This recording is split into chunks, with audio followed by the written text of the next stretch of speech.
The story begins with the memory of a certain day when the gates appeared and monsters started to run rampant throughout the world. The only way to stop them was for those who had awakened magical abilities to fight back. Now we are shown a battlefield where the members of the Golden Seekers are fighting against the wave of monsters pouring out from the gate. During the battle, a straggler cried out for help, and the members urged each other to assist. Just before the monster could harm the civilians, someone kicked it away. The one who saved them asked if everyone was all right. Misato Kyoichiro then steps onto the stage, fighting against the wave of monsters and taking down dozens of monsters within seconds, single-handedly. People watching him are amazed. One of the members explains that his power is the power of time. He knows what will happen next. She calls his ability inhuman. When all of the monsters are finally defeated, Kyoichiro kills the last one. Feeling satisfied that he has protected the land and its peace, he declares that he will now seal the gate. However, as he begins the sealing, he is suddenly thrown inside the gate, and the seal closes from the outside. Kyoichiro is shocked. He has never seen a future like this. He asks if all of them were part of this plan and why they are doing this. At this moment, they reveal their true colors. They tell him that precisely because he had no idea what was really going on, he ended up betrayed. Kyoichiro is still confused, but they continue to explain. They reveal that he, Kyoichiro, is in fact a monster at level 100 with the time attribute. All they ever wanted was to earn money easily, but because of him, they always had to take on the most dangerous missions again and again. They tell him this will be the last time, as they are parting ways with him forever. Kyoichiro is stunned that his teammates would betray him for such petty reasons. All he ever wanted as the leader of the Golden Seekers was to make the world a safer place and to protect them all. He asks himself why things have led to this. But he cannot think for long, because monsters inside the gate begin to attack him. He counters the first, only to see a sea of monsters rushing toward him.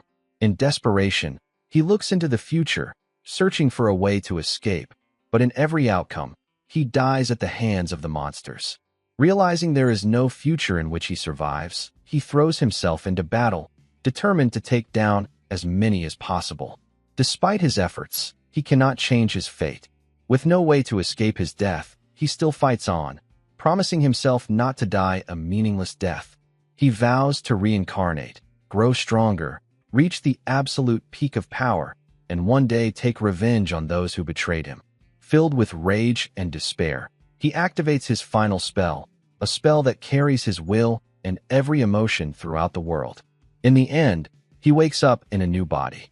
He rises from a bed and looks into a mirror, confirming that the first phase of his plan was a success. Looking around the hospital, he notices things that feel unfamiliar.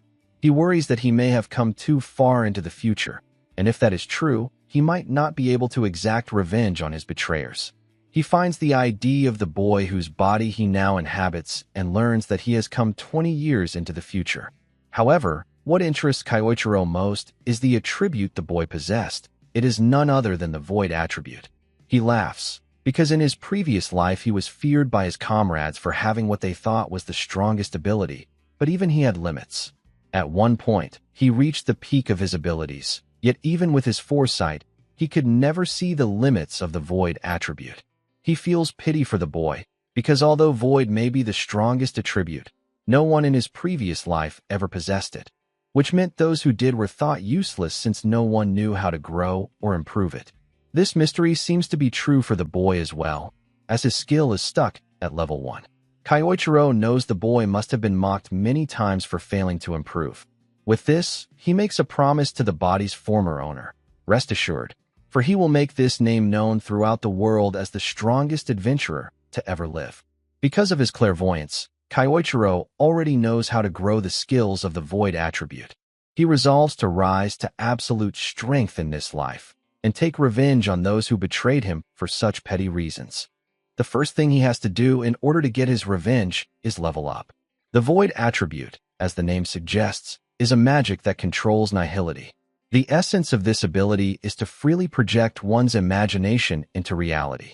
Imagination itself is something everyone can do, but the difficult part is bringing it into reality. Since the boy's body is injured, Kyoichiro thinks that if he applies the image in his mind to his body, he can test it. He imagines every cell in the body being restored by magic. With this, the wounds slowly begin to heal. Because the spell is still at a basic level, the effects are slow, and his body has not fully healed internally. However, if he uses it multiple times, he will gradually level up. The ability to convert imagination into reality will also grow stronger, and the scope of his magic will expand. It will open doors to new possibilities, and one day he may reach the point where he can freely convert imagination into reality. As he is thinking this, the doctor arrives, surprised to see him awake. The doctor tells him not to move, since he had been hurt by a monster. This explains to Kyoichiro why the body was so badly injured in the first place. The doctor remarks that his waking up is like a miracle from the saintesses. Hearing the unfamiliar term, Kyoichiro asks what that means. The doctor is shocked that he seems to have forgotten basic knowledge. He explains that he is talking about the saintesses of the pentagram saints. But Kyoichiro replies that he does not know that term either. The doctor concludes that Kyoichiro must be confused after regaining consciousness. He tells him to rest and leaves the room. Left alone, Kyoichiro wonders about these new terms. Perhaps they are new adventurers who have become famous nowadays. He realizes that he must also understand the current situation of the world while leveling up. He turns on the television and sees a documentary about the SSS class disaster. Watching it, he is stunned. The culprit is reported to be none other than Misato Kyoichiro himself. He is shocked, asking why he would be named the culprit. According to the documentary, Misato Kyoichiro had known about the arrival of the disaster but did not tell anyone, supposedly planning to take advantage of the chaos to rule the world. The documentary continues. His plans were stopped by the remaining members, who later became a symbol of hope for everyone, known as the Pentagram Saints. They defeated Misato Kyoichiro after a fierce battle, sealed off the gate, and claimed great fame for their feat. Even now, the members of the Pentagram Saints influence and lead large regions of the world. This revelation shakes Kyoichiro to his core. He laughs bitterly, realizing they not only betrayed him, but also dragged his dignity through the mud. First, they sacrificed him, and then they shamelessly claimed all the rewards, becoming celebrated heroes. Rage fills him. He swears he will never forgive them. He vows again that he will drag them all into the depths of hell. But for now, he must remain cautious and avoid revealing his identity, since he is still weak. Looking at the academy that the boy had attended, Kyoichiro discovers that it is run by one of the very members who betrayed him. Waking up in a perfect body with the void attribute, and with a target already in sight, he considers himself lucky. However, Iwako, the target, is cautious and will not show any weaknesses. The difference in their levels is also immense. He cannot defeat him yet. So, he decides to focus on leveling up first before going after him. After some weeks, Kyoichiro in his new body has made a complete recovery. The doctor is astonished at how quickly he has healed and tries to praise the saintesses, but Kyoichiro interrupts, telling him that was not the case. It was his own power. He thanks the doctor for taking care of him. Finally leaving the hospital, with his basic preparations complete and his level increased significantly, Kyoichiro plans to enter a dungeon for a warm-up. The doctor told him that everyone related to Kyosuke had died in the accident. Kyoichiro feels bad for the boy, but this also means he now has complete freedom to do whatever he wants. He then goes near a gate.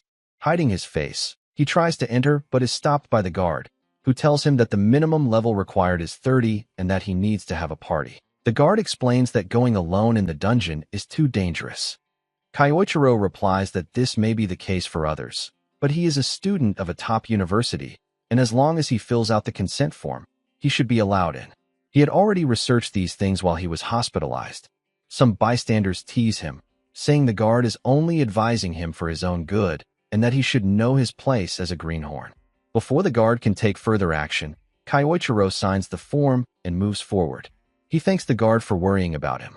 As he enters, the guard requests 3 others nearby to follow him to make sure he does not die. One of them almost rejects the idea, but another pulls him along, saying this might be their chance. They can get rich inside, and whatever happens in a dungeon stays in the dungeon. With that, they rush in, mocking that the kid still needs 100 years of training. Inside the dungeon, which looks like a cave, the party of 3 arrive with the plan to loot everything while eliminating the newbie kid. as this is how they always survive. They keep running for 10 minutes, but find nothing in the path until they finally catch up to him. Meanwhile, Kyoichiro is already facing a horde of monsters. Using his void attribute, he summons various types of magical spells of different natures, destroying every foe in his path. As the smoke clears, the three are shocked at how quickly he wiped out the monsters. But their greed soon takes over when they spot a rare drop that could sell for a handsome amount of money. Seeing that Kyoichiro has not noticed them, they plan to assassinate him and take the loot. They jump around the cave and launch magical spells at him. Kyoichiro, angered by their actions, mocks them and easily dodges their spells without breaking a sweat. He thinks to himself that no matter the time or era, there are always disgusting people who try to take what belongs to someone else. Two of the members are shocked at how effortlessly he avoided their attacks, but the third charges in with a fire attack, claiming Kyoichiro was just lucky. Before he can land the blow, Kyoichiro counters with an amplified fist directly to the gut, knocking him down. At their betrayal, Kyoichiro declares that he will show no mercy. He calls them the worst type of people, those who always betray and kill others for their own gain. For the sake of his ideals and his revenge, he vows to destroy them. Inside the dungeon, Yoichi Tsudai, who is the subordinate of Awako, arrives after hearing the news of a student from their institute entering the dungeon alone. However, the scene before him is completely different from what he expected. He questions why 3 novice-level adventurers are lying defeated on the ground, and how in the world this even happened in the first place. Now, back at the house, Kyoichiro reviews his gains.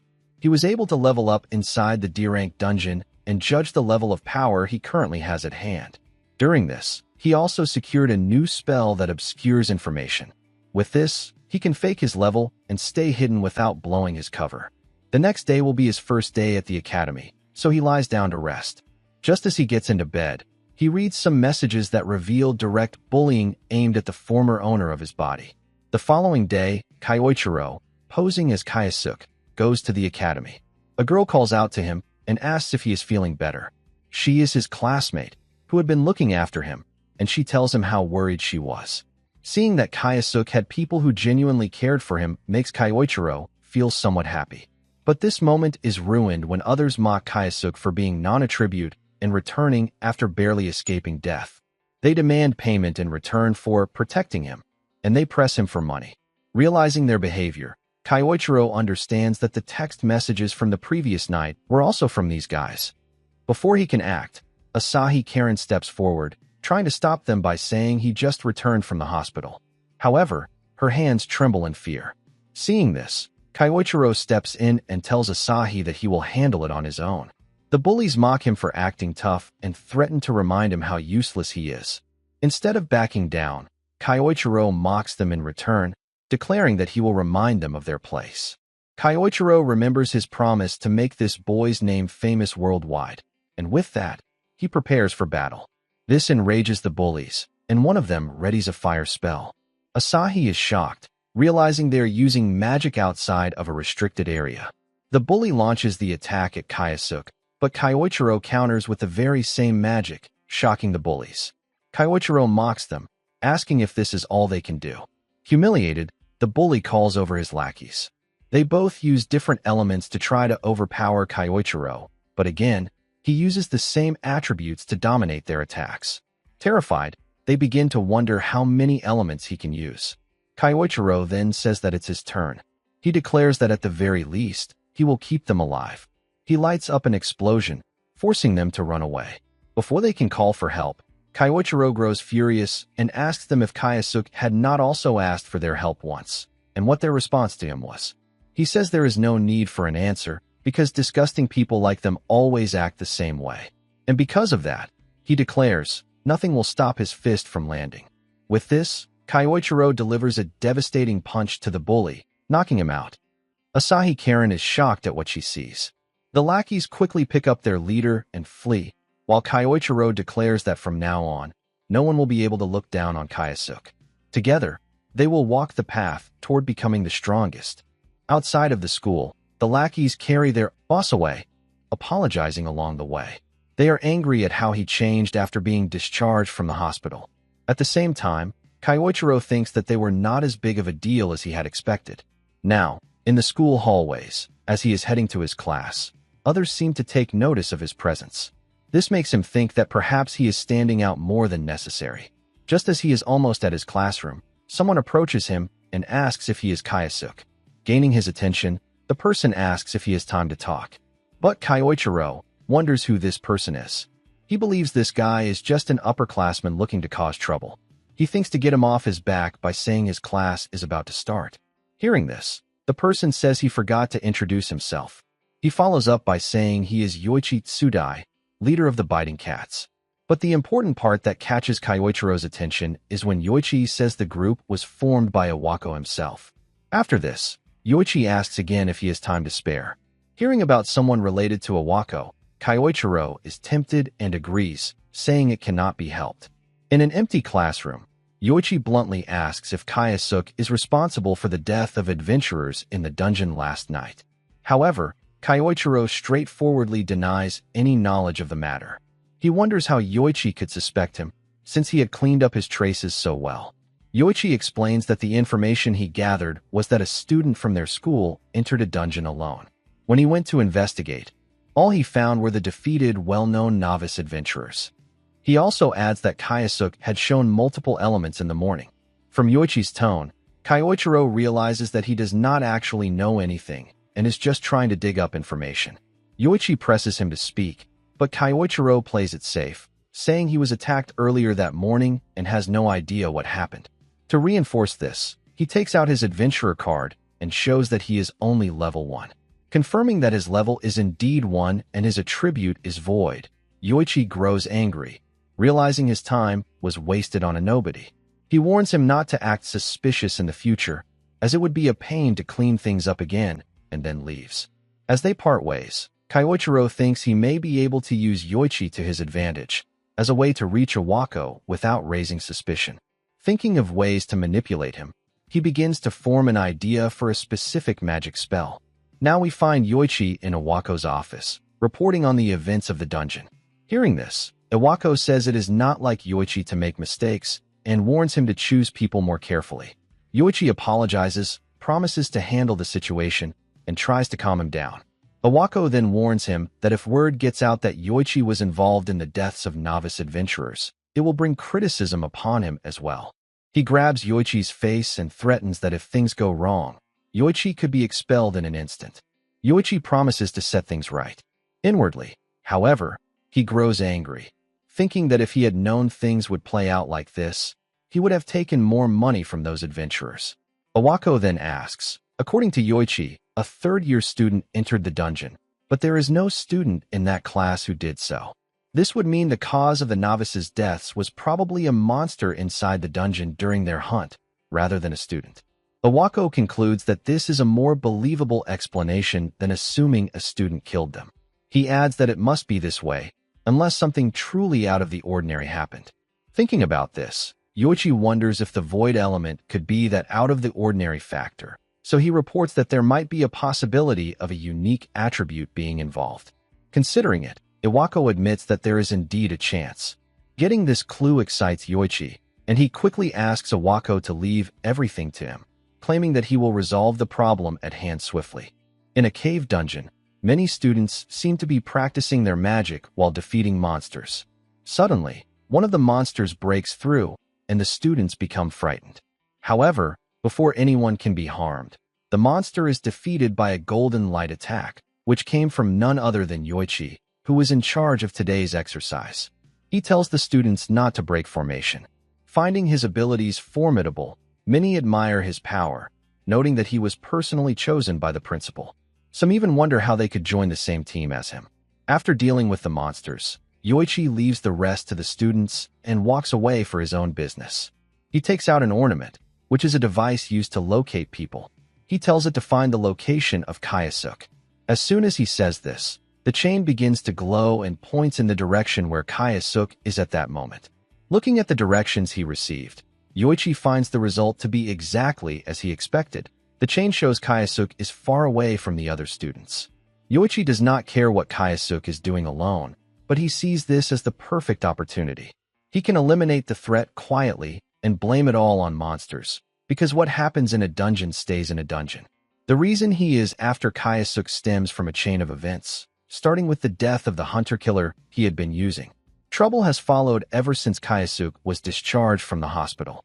The things the bullies told him are also troubling, as they claim the non-attribute kid attacked them using the same magic types they used. And, even more shocking, that he created flames unlike anything they had ever seen before. Yoichi could not make sense of their story and left.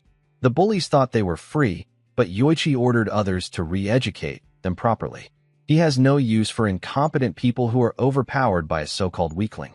2 bullies tried to stop it, but in the chaos, the one who had taken a direct hit from Kyoichiro shouted in fear that Kayasuk was no longer human. His words carried immense terror. To deal with Kayasuk, Yoichi had arranged a special class to use the situation to his advantage. But during that time, Kayasuk used illusions and escaped. Yoichi suspects he must have used magical tools, which is the only explanation he can come up with.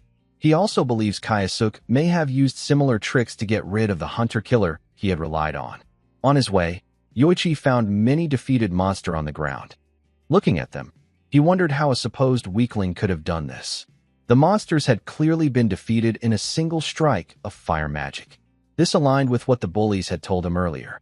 Still, this scale of power did not impress him.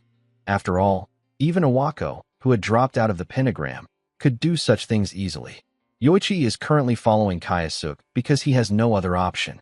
However, he plans to surpass Iwako sooner or later and take his place to finally rule over the world. Until then, he must never allow anyone to know his connection to the hunter-killer. And as for Kayasuk, he is an unknown variable that could disrupt his plans. To prevent this, Yoichi is determined to make sure Kayasuk reaches the afterlife sooner rather than later. Finally, after tracking him, Yoichi arrives at his destination. He believes his target must be on the other side. Curious about what Kayasuk is doing there, he peeks around the wall to check the situation. But to his shock, he finds Kayasuk sitting on top of a mountain of defeated monsters, calmly telling him that he has been waiting and that Yoichi is far too late.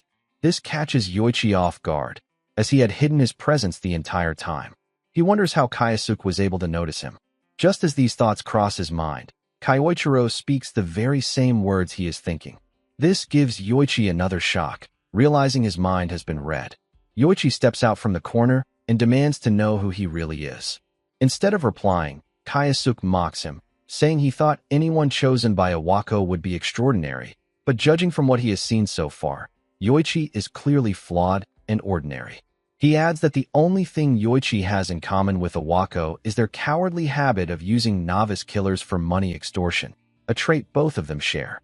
Yoichi tries to regain control of the conversation, but Kyoichiro interrupts, telling him that he may enjoy tormenting others, but he has never known what it feels like to be the one hunted. Kyoichiro says he should consider himself lucky, because he is about to learn that feeling now.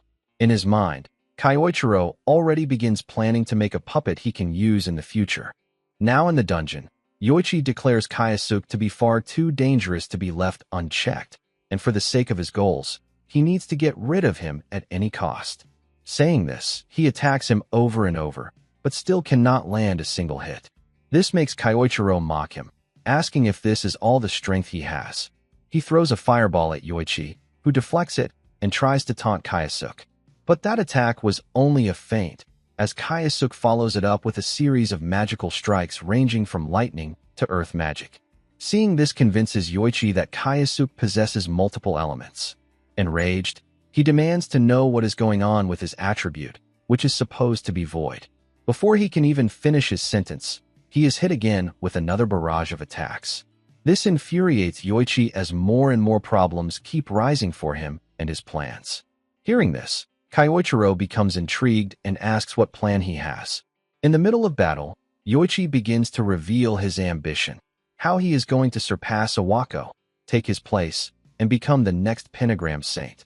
Kayasuk asks why Yoichi is so fixated on Iwako when there are other saints as well.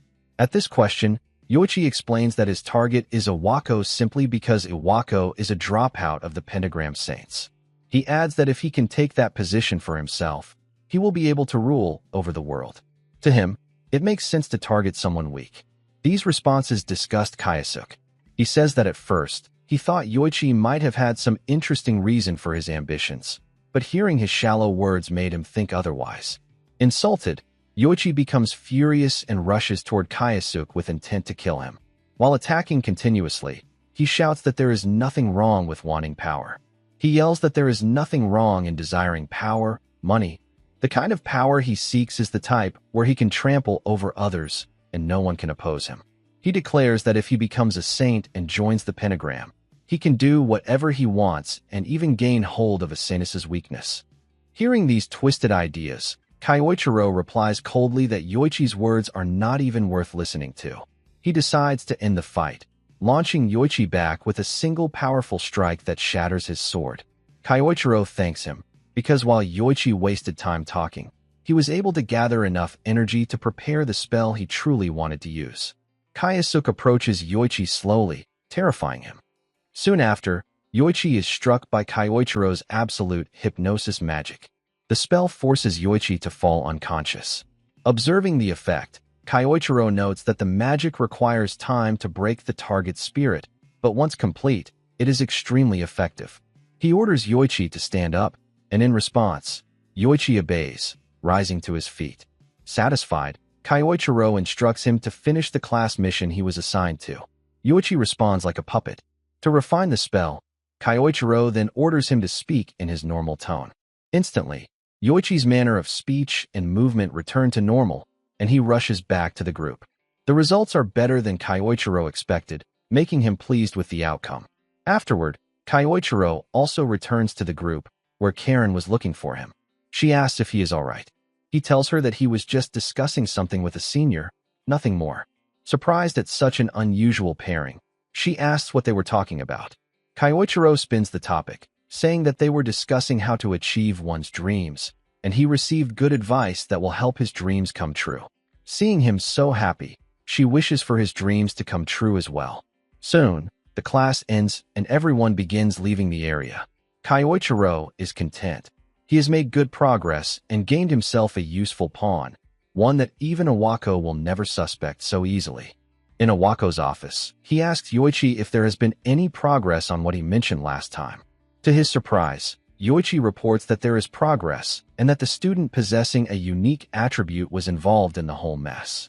He further reports in detail that the student is none other than Ase Kayasuk, a first-year student who has the void element. He adds that the student is now captured by him, and after interrogation, he learned that Kayasuk was able to defeat the novice hunters because he possessed multi-attribute magic. Hearing the words multi-attribute magic immediately gets Iwako's attention. When he asks for more details, Yoichi smiles inwardly, knowing the fish has taken the bait. Yoichi tells Iwako that the specifics are still unknown, but if given some time, he can handle it and extract more information. He then throws another bait by suggesting that since it has been a while, why doesn't Iwako try his hand on him personally? Thinking about it, Iwako admits it has been some time since he last interrogated anyone, and the thought gives him something to look forward to. He plans to repay Kayasuk for all the trouble he has caused. Iwako is about to join Yoichi, but after receiving a call, he asks Yoichi to go ahead and promises to follow up later. Iwako answers the call, and on the other end, a woman thanks him for selecting them for the bid. However, Iwako, with a straight face, tells her to drop the act. The caller is none other than Lei Ruashi, a former member of the Golden Seekers who betrayed Kyoichiro over 2 decades ago. She teases Iwako, asking why he is acting so distant when they are partners, both being paid by the government. Iwako tells her to cut the call, saying he has urgent matters to deal with. Hearing this, Lei mocks him, asking what kind of urgency he could possibly have when he always fills his pockets while running a school. Iwako considers arguing, but drops it, instead telling her that he has an investigation on a student who possesses the void element. Hearing this, she laughs and asks what a loser with such an attribute could even do. Iwako agrees to some extent, but points out that a unique attribute always brings potential variables. Lei then asks if he is referring to something like the time attribute Kyoichiro once possessed. The mention of this name angers Iwako, and he tells Lei not to ever bring him up again, as he hates it. Lei seems to enjoy his frustration. Still, she agrees with him, saying that when Kyoichiro awakened, the balance of power shifted entirely. She then tells him that since he is busy, she will contact him later. Iwako, furious, slams the phone down, cursing the sly nature of Lei Ruashi. Hearing Kyoichiro's name has ruined his mood, and he decides to take out his anger on the captive student. That evening, Iwako goes to his usual place. Finally, he slams open the door, announcing his arrival angrily. But to his shock, there is no one inside. Suddenly, Yoichi attacks from behind, but Iwako blocks it with ease.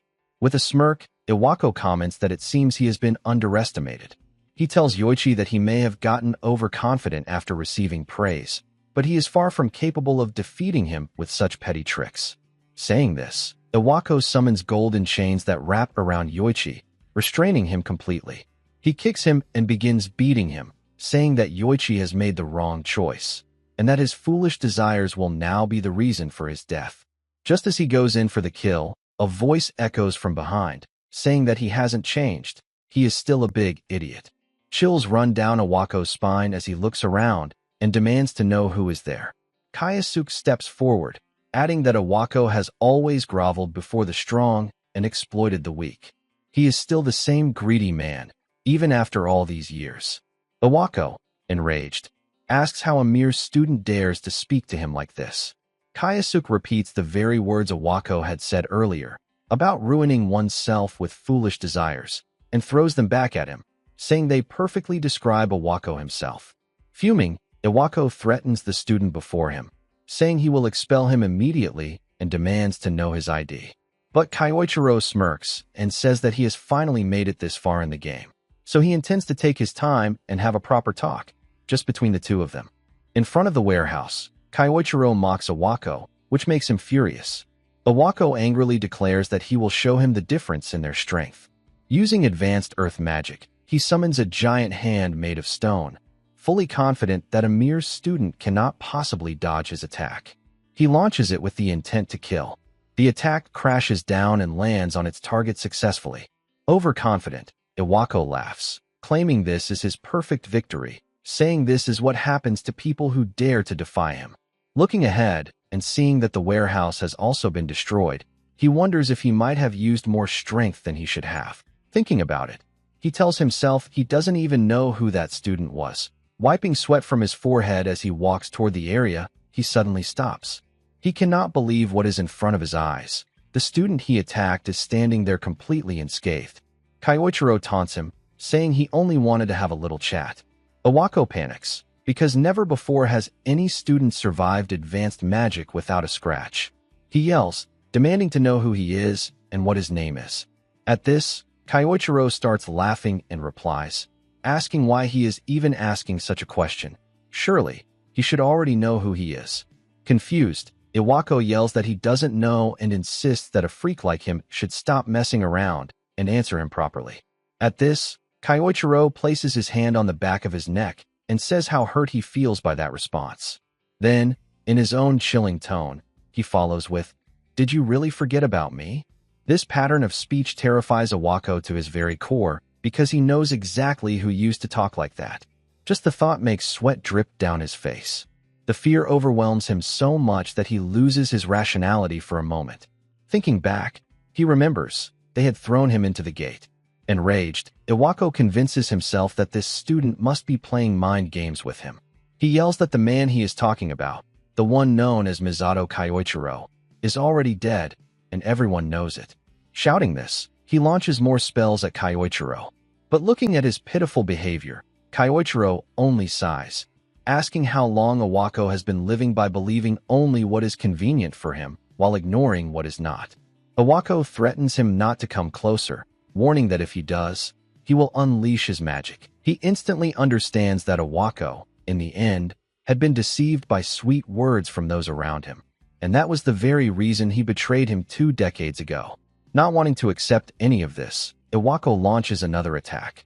But this time, his spell is destroyed by Kyoichiro, using the exact same magic he had once wielded in his last mission as Misato Kyoichiro to defeat the monster of the outbreak. Overcome by fear, Iwako falls to the ground, shaking, and stammers that he was sure they had trapped him inside the dungeon that day. In response, Kyosuke tells him that yes, he was trapped, thrown into the depths of despair and agony. Iwako, trembling, finally admits that he is the real Misato Kyoichiro.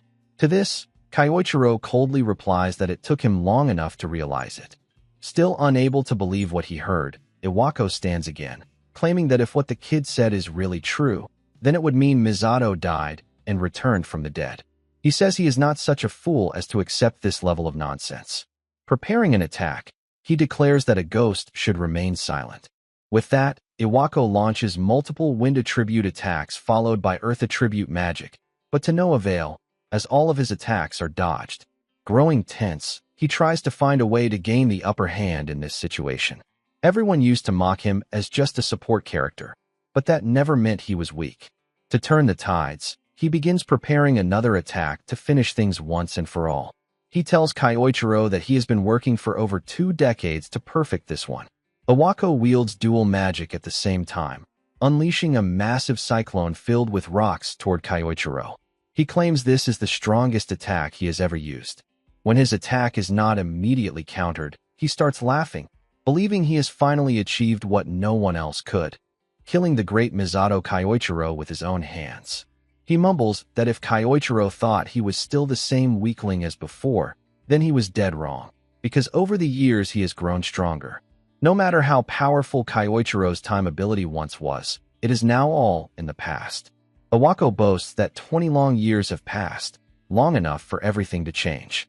The coward he once was no longer exists, and he keeps shouting that Kyoichiro should never have underestimated him. Arrogant and filled with pride, he tells himself he has grown stronger over 2 decades, and now he will boast about this achievement. He believes that none of the pentagram saints will ever mock him again. He even convinces himself that he is now the strongest among them all. But his fantasy is interrupted by Kyoichiro's calm voice asking if he is done talking. Startled, Iwako turns and is horrified to see Kyoichiro standing there, completely unharmed. Kyoichiro commends him, saying he is impressed that Iwako can use offensive magic stronger than normal, adding that it should be expected from a so-called hero of the era. Then Kyoichiro declares that he will take his revenge without holding back any longer. Seeing the intensity of the magic radiating from him, Iwako instinctively realizes he is facing a monster he cannot handle. But having come this far in life, he refuses to turn back. Desperately, Iwako launches another earth element attack, which seems to land, but Kyoichiro actually stops it in its tracks with his own power. Kyoichiro tells him that if he truly thinks he can win with such weak attacks, then he is living in a dream. Terrified, Iwako tries to halt Kyoichiro's advance, but all his efforts are in vain. Every attack is countered by Kyoichiro, who uses the same elements, but with superior technique, easily suppressing Iwako's spells. Unable to stop him, Iwako is blasted away. Now, Kyoichiro stands directly before him, one of the very targets of his revenge, his fist blazing with power and ready to strike. Iwako drops to his knees and begins begging for forgiveness, not only for what he has done now, but also for what he did 2 decades ago. Iwako laughs nervously to himself, believing that Kyoichiro is still a soft-hearted man who will forgive others. He convinces himself that if he begs like this, he will survive. But unexpectedly, his plea is rejected. With a furious tone, Kyoichiro declares that this is exactly the reason he was trapped in the dungeon 2 decades ago. He adds that he is no fool to let such betrayal happen again. With everything hopeless, Iwako tries to run away, shouting that they were once brothers. But Kyoichiro roars back that he has no right to say that anymore, not after making him into a revenge-seeking demon. With that, Kyoichiro lands a devastating blow straight to Iwako's face, following it with a series of punches that nearly knock him unconscious. Before fading, Iwako's final thought is that he should never have messed with him. Finally, Kyoichiro delivers one last strike, knocking Iwako out. He does not kill him, because he still has uses for him and answers he wants from him. For now, he decides he can wait until Iwako wakes up. After a while, Iwako wakes up. Just the sight of Kyoichiro terrifies him so much that he crawls back, begging not to be killed. To this, Kyoichiro replies that he will not let him off so easily by killing him. Instead, he says he has some questions. He takes out Iwako's phone and asks about the last call he made to Lei. Looking through the history, he questions Iwako about what they were discussing. Awako obediently answers that Lei is coming to Japan in 3 days and that he believed she wanted to discuss some matters with him. Hearing this, Kaiichiro decides what he must do next. He gives Awako his phone back and tells him to treat her normally. He also warns him not to tell anyone about his true identity. He adds that when Awako was knocked out, he placed a spell on his heart that will activate if he reveals who Kaiichiro is. The spell, he says, will explode and kill Awako instantly. This thought terrifies Awako to his very core. As Kaiichiro walks away, he thinks to himself that he never actually placed such a spell.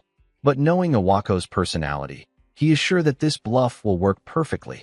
He could have used absolute hypnosis on him, but chose not to, as he wants Awako to live in despair while still fully aware of himself. 3 days later, Lei is seen on an airplane coming to Japan. One of her guards informs her that they are almost there. Just as the attendant is about to make an announcement, the flight is interrupted. Terrorists attempt to hijack the plane. They pull out guns and order everyone to the floor. As they terrorize the passengers, Lei stands up and charges directly at them. She takes down the hijackers swiftly before anyone can even process the situation. The people recognize her as a member of the Pentagram Saints. At the airport, the airline officials thank her for saving the passengers.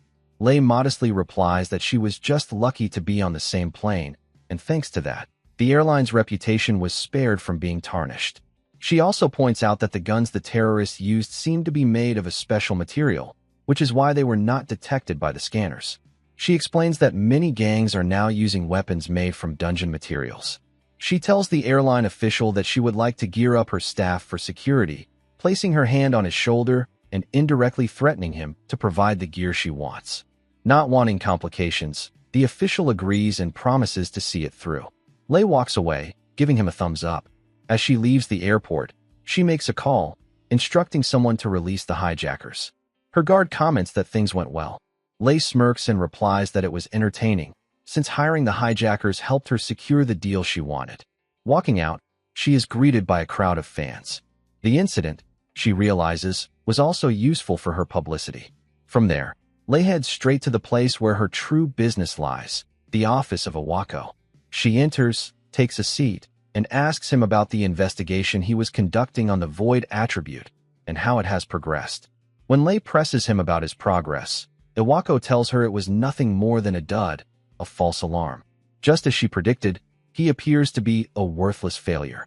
Hearing this, Lei expresses disappointment, saying she had hoped for something fun. She remarks that even if a unique attribute exists, it does not necessarily mean it will be special in the end. Throughout the conversation, Awako stays intensely focused on not spilling the truth, as he is terrified the spell on his chest will activate and kill him. To avoid this, he responds calmly and carefully. Closing the conversation about the void attribute, Lei shifts to the main reason she came to Japan in the first place. It is related to a drug they have been developing for a long time. Now, the time has come to choose the next test subject. She tells Awako he has made good use of the system so far. She continues discussing how to form a list of students for experimentation. Meanwhile, Kaiichiro, listening through his ear pods, grows angry about what he hears. He quietly declares that Lei will be the next target of his revenge.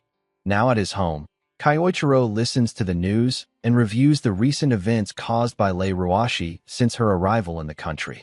She is also one of the people who betrayed him over 2 decades ago. Back then, she was already making things from dungeon materials, and from the looks of it, she has earned a fortune selling such items. But in the end, from her conversation with Awako, it is clear she has come here to cause harm and continue doing evil things. On the surface, she plays the role of a hero, but behind the scenes, she is a sly fox who exploits others. With that kind of nature, Kaiichiro knows he cannot forgive her or let her off the hook so easily. However, he wonders how he should deal with her this time. Considering how tight the security already was when he entered the academy, he knows this won't be easy, and he needs to prepare carefully. While he is thinking, Asahi approaches him, asking what he is reading. Asahi comments that Lei is amazing for how she fought against the hijackers and mentions the Great Snake of Changsha, which is very famous. Hearing this, Kaiichiro asks her more about it. Asahi explains that this is the name of the clan Lei created and that its members are all powerful. Thinking back, Kyoichiro realizes that the men in black suits he saw earlier must have been members of this clan. Asahi adds that many students hope to join her clan or the military in the future. She then asks what Kyoichiro's plans are. He is about to answer, but suddenly gets an idea. If he joins the clan, he could get closer to Lei and achieve his goal. He thanks Asahi for her help, since she unknowingly gave him the answer he needed. Excited, he rushes away, leaving Asahi behind, confused about what she just helped him with. At Awako's office, the phone suddenly rings, startling him. He picks it up and finds that Kyoichiro is on the other end. Kyoichiro calmly tells Awako that there is something he needs him to do. Nervously, Awako asks what it is. Kyoichiro then explains the plan and instructs him on what to say if Lei calls. Meanwhile, in a testing lab filled with scientists, a student is tied up. The boy is in agony while the scientists discuss their work. Suddenly, the doors open, and Lei enters. She asks the student how he is feeling. Begging for mercy, the student pleads with her to stop injecting him with the drug, insisting that he will die at this rate. Before he can finish, Lei stomps on him, kicking him aside. She adds that there is no need to be terrified, because if the experiment succeeds and he proves compatible with the medicine, he will become far stronger than ever before. After this, she orders the scientists to continue. Despite the boy's cries and begging, they inject him with the drug again. This time, he suffers greatly and eventually dies. The scientists continue making reports based on their observations. Looking at the disappointing results, Lei concludes there is no point in these experiments unless they find subjects with a high level of magical proficiency. A guard tells her they will need more test subjects soon. Lei agrees and says they will handle it the same way as always, by opening a recruitment drive for the clan, which will only appear as a recruitment on the surface. With this, she calls Awako while riding the elevator. She tells him she needs samples of students with strong magical talent. Remembering his instructions, Iwako responds exactly as Kyoichiro had told him to. He suggests a plan to disguise the process as a selection at the academy to identify talented students. Hearing such a clever idea, Lei praises Iwako, saying that sometimes he can come up with good plans. Afterward, she decides on the date and time for the selection. Meanwhile, Iwako thinks to himself that he has done exactly what Kyoichiro instructed. The next day, the head guard enters the classroom to make an announcement. The Great Snake of Changsha clan will be holding a recruitment event at the academy to find potential recruits. The students immediately begin discussing how this is their chance to secure their futures. For Kyoichiro, however, it means something else. His path to Lei has finally opened. The selection campaign began on the scheduled day for joining the clan. The guard explained the procedure that all participants would go through. Meanwhile, Kyoichiro began forming a plan on how he would use these tests to get close to Lei. In his previous encounter with Awako, he had tried to remain in the shadows. However, this time the situation was different. He needed to get the attention of Yang Sinyu, Lei's right hand. This time, he was going to display his power. As Kyoichiro was thinking, Asahi approached him and asked if he was also taking the exam. She told him that although she knew she did not truly belong there, she had her own reasons for joining the test. Hearing this made Kyoichiro curious about what her reasons might be. The first test was to measure magical power. The device would light up and display how much power one possessed. When the test began, the results of the students were disappointing. Then came Kyoichiro's turn.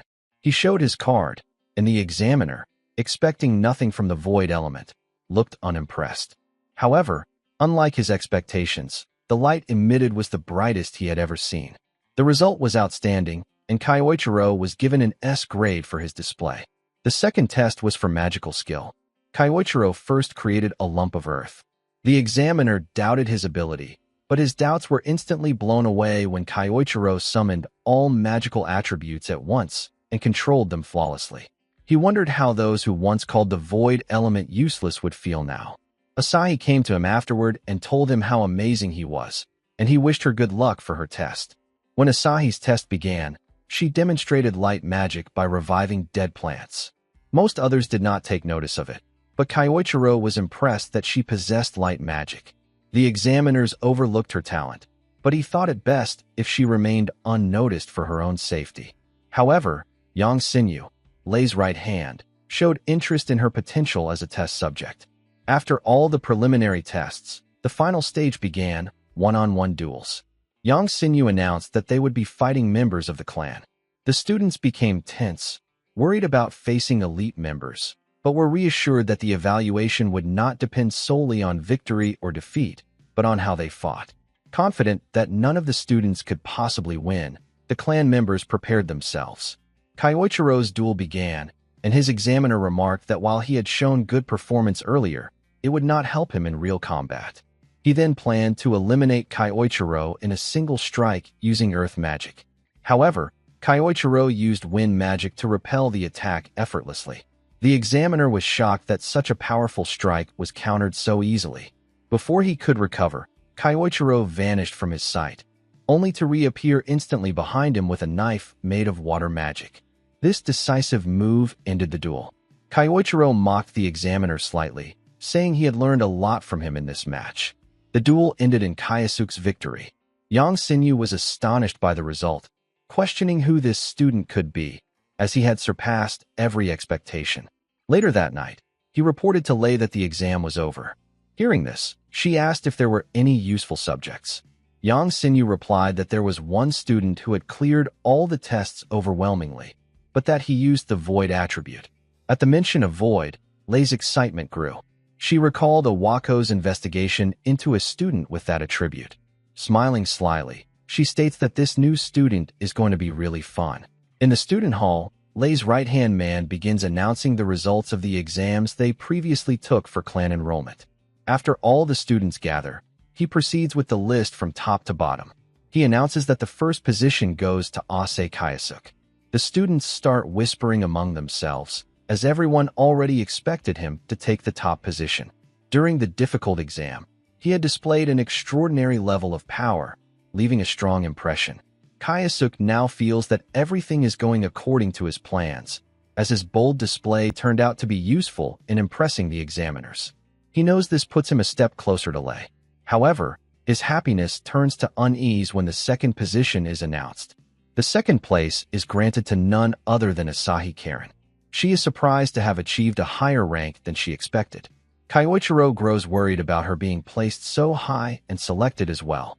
He wonders if her unique attributes played a larger role than he had believed in helping her clear the exam. Knowing Lei, he suspects she is planning something hidden, possibly using the students for a secret agenda. He believes there must be a reason behind Asahi being selected. As he ponders these thoughts, his worries are interrupted when Asahi smiles at him, clearly happy that she passed, and that they both achieved high positions. Seeing her joy relieves Kyoichiro of his doubts. He reminds himself there is no need to overthink. He will not allow anyone to harm her. His focus must remain on protecting her and securing his own goals. Sometime later, at the Japan branch of Lei's company, the announcement of the Great Snake Changshan clan recruitment exam has brought the successful students together. Lei's right-hand man welcomes them, stating that they will now be taken to a facility for basic checks before officially joining the clan. He also informs them that the clan leader, Lei herself, will join them soon. Kyoichiro tenses upon hearing this, determined to face her, though he knows he cannot leave Asahi unguarded just yet. The guide explains that Lei will meet them after they complete the facility check, then instructs them to follow him as he shows them around. While walking, Kyoichiro thinks about confronting Lei immediately, but restrains himself, as his first priority is keeping Asahi safe. Meanwhile, Asahi looks around with curiosity and tells Kayasuk that being in such a large building makes anyone nervous, though she is happy to be joining the clan soon. Out of curiosity, Kyoichiro asks her why she wants to join. She reveals that her mother is currently hospitalized, and the high medical expenses are difficult to manage. She believes joining the clan will help her ease the burden. Moved by this, Kyoichiro decides he must do everything possible to protect her. After a while, the guide shows them a staircase leading down. Kyoichiro finds it suspicious that the facility lies in the basement. As they descend, he quickly realizes that it is a testing facility. His suspicion grows stronger.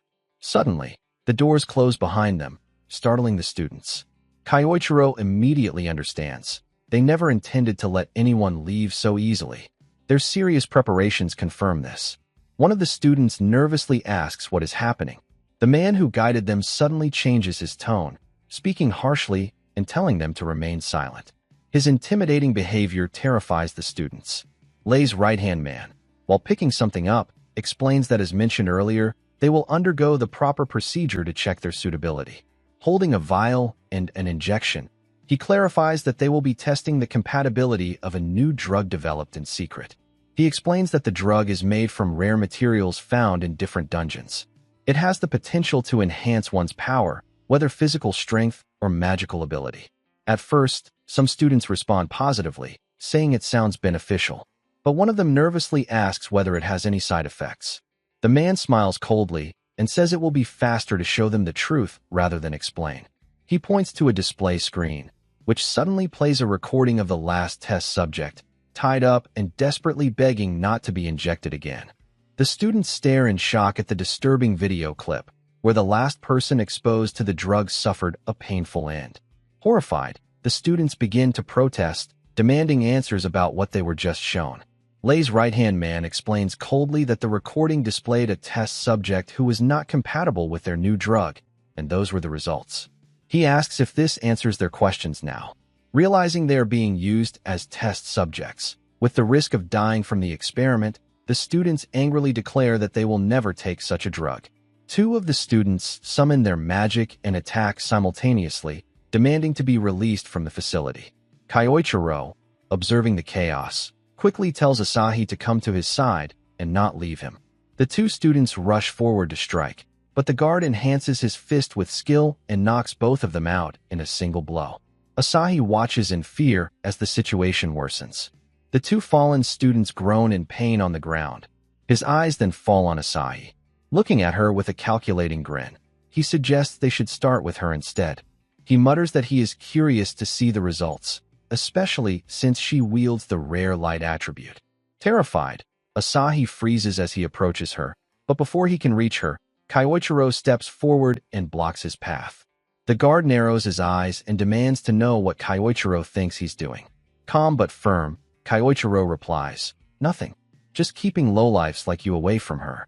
The insult enrages him. He orders the others in the room to hold Kyoichiro down. Several well-built fighters step forward, confident that defeating a mere scholar will be easy. They charge in with full force, aiming to take him down in one strike. But their attacks land only on an afterimage. Kyoichiro has already evaded. Before they can even react, he delivers sharp, enhanced chops, knocking them unconscious instantly. The remaining two become wary after witnessing this, but even their caution proves useless. Kyoichiro dashes forward, striking both in the stomach with precision.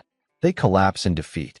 Their leader is stunned by the overwhelming display of strength and skill. He had never imagined Kyoichiro could defeat his men in single blows. Shocked, he starts to panic, realizing the situation is slipping out of his control. Kyoichiro turns to him and declares that he is next. Unable to face him directly, the leader instead rushes toward Asahi, intending to capture her as a hostage and test subject. But before he can lay a hand on her, Kyoichiro intercepts him and seizes his wrist with an iron grip. The man struggles desperately to break free, but Kyoichiro's hold does not loosen. "I already warned you," Kyoichiro says coldly. "You will not touch her." He releases the man's wrist, leaving him stumbling backward in fear. The leader is shaken to his core, terrified at how a mere student could accomplish such feats, something he believed should have been impossible. Just as the realization sinks in, Kyoichiro fixes his gaze on him and warns, "Brace yourself." Now at the facility, Lei's right-hand man, Yang, appears tense. At the same time, Kyoichiro instructs Asahi to stay behind him. Asahi, standing behind him for safety, thinks about how much stronger he has become. Earlier, she couldn't even follow his movements. She had an idea that he had grown powerful, but to this extent was beyond her imagination. Yang tries to intimidate him, warning him not to get cocky. But Kyoichiro challenges him with a question: why are the students of the academy being used as test subjects in the first place? Yang smiles and replies that it is not complicated. He explains that everything is for the sake of their clan and for Clan Master Lei. Once the testing and preparation of the drugs are complete, Lei will gain strength beyond imagination. Kyoichiro asks if he truly believes such inhumane actions are worth it for a small dream. But Yang, unbothered, insists that they use whatever is available to them without hesitation. He adds that those used as samples should consider it an honor to serve as pawns for the clan's glory. Hearing this enrages Kyoichiro. He remembers Asahi, who joined for a reason, to support her family, and how happy she and others were when selected. Many, like her, had dreams, but those dreams were crushed by the clan's selfish desires. The sheer cruelty of Lei's ideology pushes Kyoichiro past his limits. Yang continues arrogantly, saying that the girl behind him will become their new moon. That final insult causes Kyoichiro to snap. He shouts at Yang to shut up, his anger exploding as he releases an immense surge of mana and energy. Shockwaves ripple through the room, pushing everything back. Kyoichiro declares furiously that they are nothing but trash who trample over lives without ever understanding the hopes and dreams of others. Yang staggers under the crushing pressure of the young man's energy. For the first time, he questions if Kyoichiro is really just a student with such extraordinary power. Seeing no other options, Yang changes tactics. He says that normally, he would order Kyoichiro to remember his place as a student, but after seeing such courage and power, he offers him a proposal. Join Lei. If he hands over the girl, Lei will be greatly pleased, and Kyoichiro will be rewarded with an excellent position in the clan. Kyoichiro, already filled with rage, rejects him outright. He says he has no need to hear worthless words from trash like them. With negotiations over, Yang warns that Kyoichiro will regret this decision. Realizing he must fight, he harnesses mana to strengthen his body. His aura grows heavier as he powers up. Kyoichiro recognizes the technique immediately. It is strengthening magic. Yang confirms it with pride, boasting that with his polished martial arts combined with strengthening magic, he possesses an unbeatable combo. He rushes forward, throwing a powerful punch. Kyoichiro dodges, but the strike lands on the ground, shattering it and sending shockwaves across the room. Asahi gasps in fear. Yang rises again, surprised that Kyoichiro managed to dodge. Analyzing his opponent carefully, Kyoichiro acknowledges that strengthening magic is indeed formidable. But after observing the flow of mana, he begins to form a plan. Yang, ready to attack again, closes in on Kyoichiro, shouting at him to stop running away. As Yang prepares to land another strike, Kyoichiro begins focusing his void magic, carefully concentrating while imagining the spell he needs to counter the strengthening magic. Yang rushes toward him, noticing that Kyoichiro seems to be preparing something. He wonders if the boy is truly planning a counterattack, or if he has simply given up, realizing he has no way to overcome Yang's overwhelming strength. Convinced of victory, Yang throws a punch, believing this will end the battle. But at the very last moment, Kyoichiro activates his void magic. The spell is complete. To Yang's shock, his devastating punch, strong enough to break through almost anything, is stopped by Kyoichiro's bare hand. He stares in disbelief, realizing that Kyoichiro is now using the same strengthening magic as him, but even stronger. Kyoichiro remarks calmly that it seems he can do these tricks too now. He thanks Yang, explaining that he was able to learn this magic by observing and imagining it through him. Taking a single step back, Kyoichiro unleashes a powerful blow that sends Yang flying into the air. Yang crashes back down to the ground with a heavy thud. Before losing consciousness, Yang's mind reels. There is no way he could be bested in his own specialty. He wonders if Kyoichiro is really just a kid, or if he is something far more monstrous in strength. With everyone in the facility defeated, Asahi runs to Kyoichiro. He asks if she is alright, and she nods. Meanwhile, the other students who had been hurt begin slowly getting back on their feet. Kyoichiro tells them he will open up a path so they can escape the place safely. Confused, they ask what he means and where he intends to go. Without hesitation, Kyoichiro strikes the heavy door, breaking through and creating an exit for them. As he turns toward his own direction, he tells them he has his own plans to follow for now. At the same time, Lei is informed about the worsening situation. She is told that Yang and the others have been defeated and that the students are escaping. Shocked that her trusted people could be overpowered so easily, she demands more details. But the guards can only report that an incredibly strong individual is heading toward her. Before they can say more, their voices cut off as they are swiftly taken down by the unknown intruder. Confused and unsettled, Lei rises, trying to comprehend what is happening inside her own facility. Suddenly, the door to her office opens, and Kyoichiro steps inside. Lei narrows her eyes and asks who he is and for what purpose he has come. Kyoichiro walks forward calmly and replies, "The reason I'm here is simple. I've come to pay you back for what you did to me 2 decades ago." Lei appears confused, unsure what kind of debt Kyoichiro could mean from 2 decades ago. Seeing her expression, Kyoichiro steps closer and asks if she truly doesn't understand. Should he explain what debt he is referring to?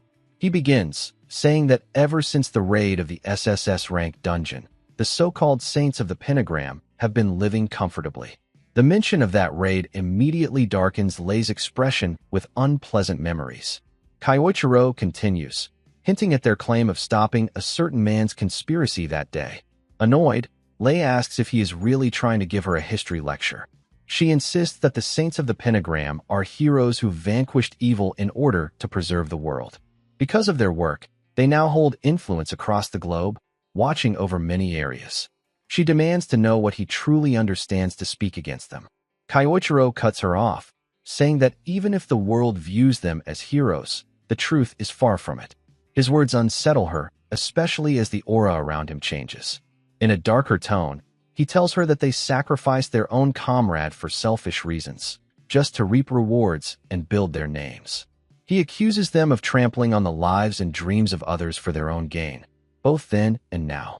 Lei laughs mockingly, calling his words nothing more than conspiracy theories spread by jealous people after their success. But Kyoichiro firmly denies it. He says these are no fabrications, he knows what they did. He reveals that he knows how they pushed their own comrade into the dungeon gate after the boss had been defeated. This revelation shocks her. That knowledge was supposed to be a secret shared only by the remaining members of that raid party. Seeing her confusion, Kyoichiro steps forward and asks if she truly has no idea who he is by now. He declares, "I am Misato Kyoichiro, the same Kyoichiro you and the others pushed into the gate 20 years ago after I defeated the boss." Lei is stunned, unable to believe what she is hearing. In her panic, Kyoichiro adds, "What you feared most has happened. You once called me a monster for reaching level 100 with the time attribute. I used that same power to return." Fear flickers across Lei's face, but Kyoichiro presses further. He warns her that he knows exactly what she and her company have been doing in secret. If he exposes it to the public, she would be ruined instantly. Enraged, Lei snaps, demanding if he is trying to mock her. Kyoichiro retorts coldly that she should be the one answering for her crimes, both for betraying him 2 decades ago and for trampling on the hopes of others, like the young girl who gave her all. He declares that he will never forgive her. Lei smirks and tells him not to get too arrogant. She claims that he is no longer in the same refined body he once had. Reaching for a weapon near her desk, she warns him that showing himself before her was a mistake. Grabbing a staff, she activates a skill and unleashes multiple strikes in a single attack, shattering the entire room. With a twisted smile, she asks what he thinks of her weapon, explaining it was forged using rare materials from high-level dungeons, making it harder than steel itself. She boasts that he will soon see how deadly and sharp it is. Rushing forward, Lei thrusts the weapon at high speed again and again. But Kyoichiro dodges every attack effortlessly, not taking a single scratch. Lei sneers that all he can do now is dodge without his former body, though inwardly she is frustrated that none of her strikes are landing. After evading her flurry of attacks, Kyoichiro remarks that he now understands why she is slower. He points out that she has spent too long as a corporate queen, becoming sloppy and far less sharp than she used to be. He even mocks her by saying she is now on the same level as Awako. Being compared to someone she considers weak infuriates her. In a frenzy, she swings wildly, attacking over and over. At last, one of her strikes seems to connect, but it turns out to be only an afterimage. Kyoichiro is standing far behind her, completely unharmed. She realizes void magic is behind his evasion, but its effectiveness at this level shocks her. Determined to finish the fight, she enhances her weapon with fire, planning to end it with her next attack. She charges at him again, thrusting with all her power. But Kyoichiro stops her weapon effortlessly, with just 2 fingers. Lei freezes, horrified that her enhanced strike was blocked so easily. Kyoichiro looks her in the eyes and says coldly that she is far weaker than she was 20 years ago if this is the best she can manage. Cornered, Lei considers her last resort. Dropping her weapon, she runs to her desk. Kyoichiro watches cautiously, uncertain of her plan, until he sees her reach for an unfinished vial of the new drug. To his surprise, she takes the gamble and injects herself with it. Instantly, her mana begins to surge violently. Kyoichiro realizes she is truly willing to go this far to stop him, transforming her into something monstrous. Now Lei had completely transformed into a monster after injecting herself with the drug. Gaining newfound confidence, she declared that no one could defeat her now. But Kyoichiro calmly asked if she was really serious about fighting him while relying on drugs. Did she truly think it would be that simple? Lei warned him not to underestimate her. She explained that she had spent enormous amounts of time and money perfecting this drug, gathering materials from the depths of dungeons and refining them for years into a single formula. She admitted it all began when she witnessed his immense power during the raid 20 years ago. From that moment, she had been chasing power, determined to reach the same domain. She even thanked him for showing her that path, boasting that now she had surpassed everyone. Kyoichiro dismissed her words as pathetic. He told her it was laughable that she believed she had surpassed others just because of a drug. Angered by his insult, Lei prepared herself, vowing to show him who was truly stronger after 2 decades. Kyoichiro sighed, saying he was already bored of her monologue and that it was time to end this. Lei charged forward, but missed, slamming into a wall and causing massive damage. She bragged about the destructive fruits of her research, claiming she would send him to the afterlife. Rushing in again, she managed to push him back. Thinking she had finally won, she looked down, only to realize her foot had been pierced by an ice spear. Kyoichiro revealed that he had set the trap during her attack. Lei was shocked to see him using Yang's technique and demanded to know how he had learned it. Kyoichiro explained it was thanks to her subordinate that he was able to master it earlier than planned. Stepping closer, he told her that while her drug was impressive, it produced nothing more than a momentary gust of power. Lei shouted in fury, accusing him of disrespecting her life's work. But Kyoichiro grew even angrier. He declared that she had trampled over countless people for her selfish desires and still had the audacity to call it progress. He told her she made him sick. Humiliated, Lei launched herself at him in blind rage. But Kyoichiro countered easily, grabbing her and driving his knee into her stomach. Her unstable power quickly faded, and she collapsed unconscious, her last thoughts on the terrifying new Kyoichiro, whose limitless potential was even more dangerous than his past self with a single attribute.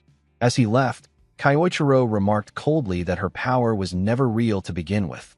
With this, 2 of the 5 targets in his quest for revenge were now defeated.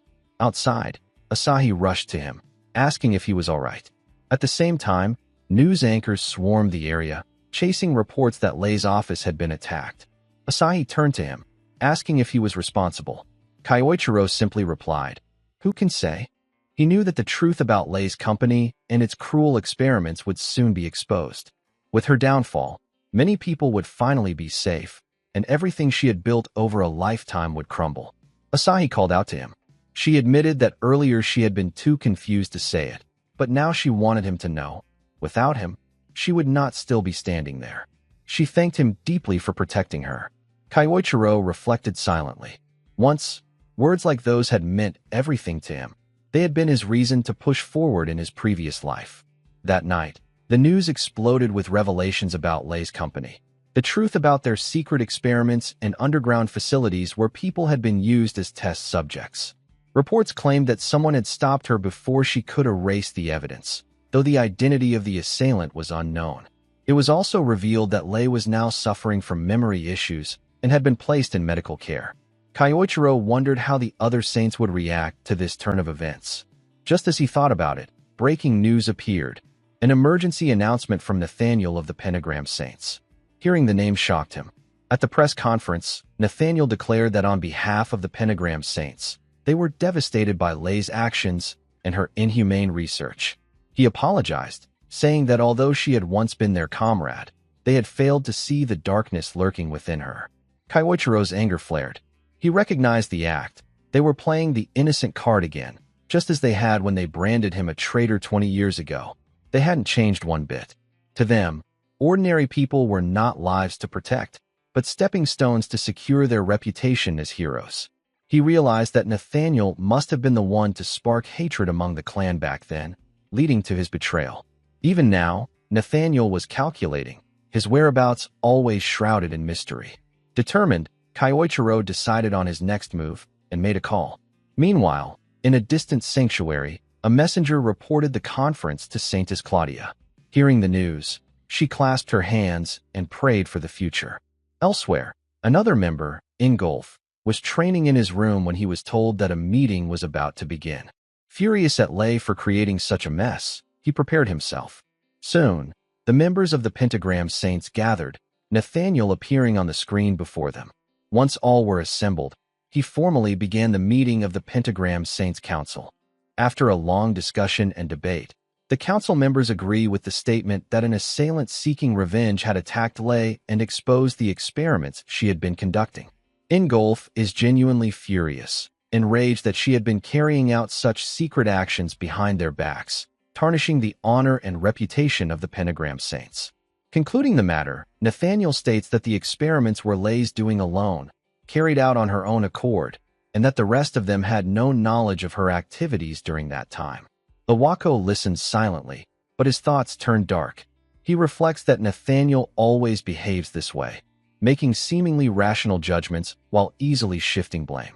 It is clear to him that Nathaniel is abandoning Lei to protect the group. While others may truly have been unaware of her secret experiments, Iwako is certain Nathaniel knew about them and their results all along. The realization unsettles him. Even his comrades, who were all connected to the betrayal of Kyoichiro, prove themselves unreliable when one of their own is in trouble. Still, he sets aside these thoughts, reminding himself that he has a task to complete. Claudia, meanwhile, wonders aloud about the identity of the assailant strong enough to defeat one of their combat-oriented members. Taking his cue, Iwako speaks up. He says he has something to report. Earlier, he received a letter from the very person claiming responsibility for defeating Lei. Nathaniel orders him to read it aloud.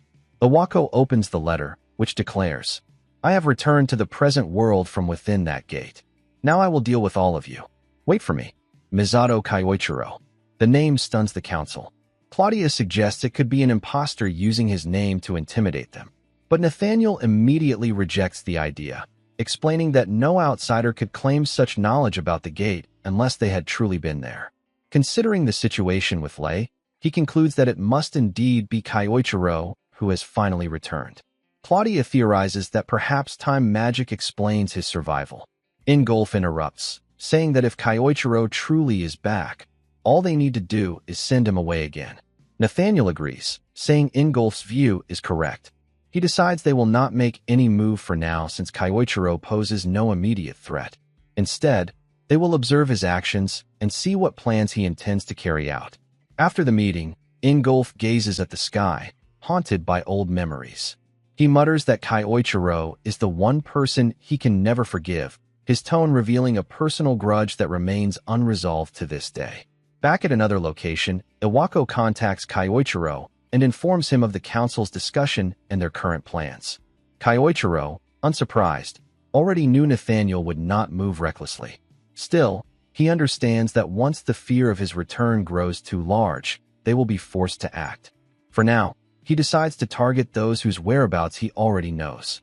He instructs Iwako to help with his next plan. Iwako asks what is needed.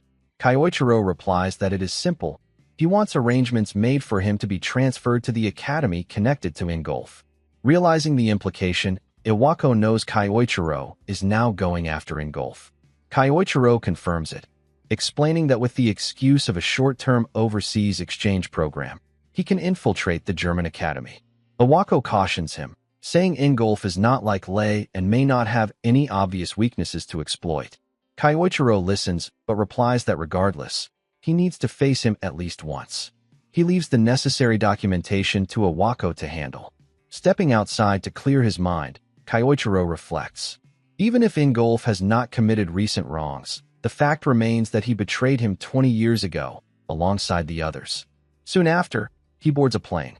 Watching from a distance, Asahi smiles as the aircraft departs. After landing, Kyoichiro finally arrives in Germany under the student exchange plan. He has already studied Ingolf's connections and the academy in detail. His plan is clear. Use the academy as a way to get close to Ingolf. For now, he decides to head to the academy directly. On his way, he hears a commotion. Investigating, he finds a group of men bothering a girl. Taking a closer look, he realizes the girl is Japanese. To better understand the situation despite the language barrier, he uses void magic to develop a translation skill. With this, he learns that the drunken locals are trying to force themselves on her. The girl refuses, standing her ground, but the men persist and even reach for her shoulder. She prepares to fight back, but before the conflict escalates, Kyoichiro steps in. He orders them to waste their time elsewhere and leave her alone. The men turn toward him angrily, demanding to know who he thinks he is. Calmly, Kyoichiro tells them again to back off. Insulted, they rush at him, using magic and shouting for him not to underestimate them. As they close in, Kyoichiro counters with a gust of wind magic, repelling them and sending them flying back in an instant. The girl stares in astonishment, seeing how easily he defeated them in a single move. She wonders to herself just who this mysterious student really is. After being defeated in a single blow, the punks panic and run away, apologizing for messing with them in the first place. The girl steps closer and thanks Kyoichiro for saving her. He suggests they change locations since a crowd has started gathering around them. The girl follows him, thinking it has been a long time since she was rescued by someone like this. She recalls that the last time she was saved was by another person. While walking, she once again expresses her gratitude, saying that because of him the situation didn't escalate and no real harm was caused. Kyoichiro tells her not to make a big deal out of it. He was only doing what needed to be done. He quietly wonders if she is the conscientious type, while also feeling as though he has seen her somewhere before. Just as he is lost in thought, she points out his uniform and asks if he is a Japanese student. He confirms it, explaining that he is on a short-term exchange program and was actually on his way to the academy. At this, the girl offers to lead him there as thanks for earlier. He accepts, appreciating the sentiment, and allows her to guide him.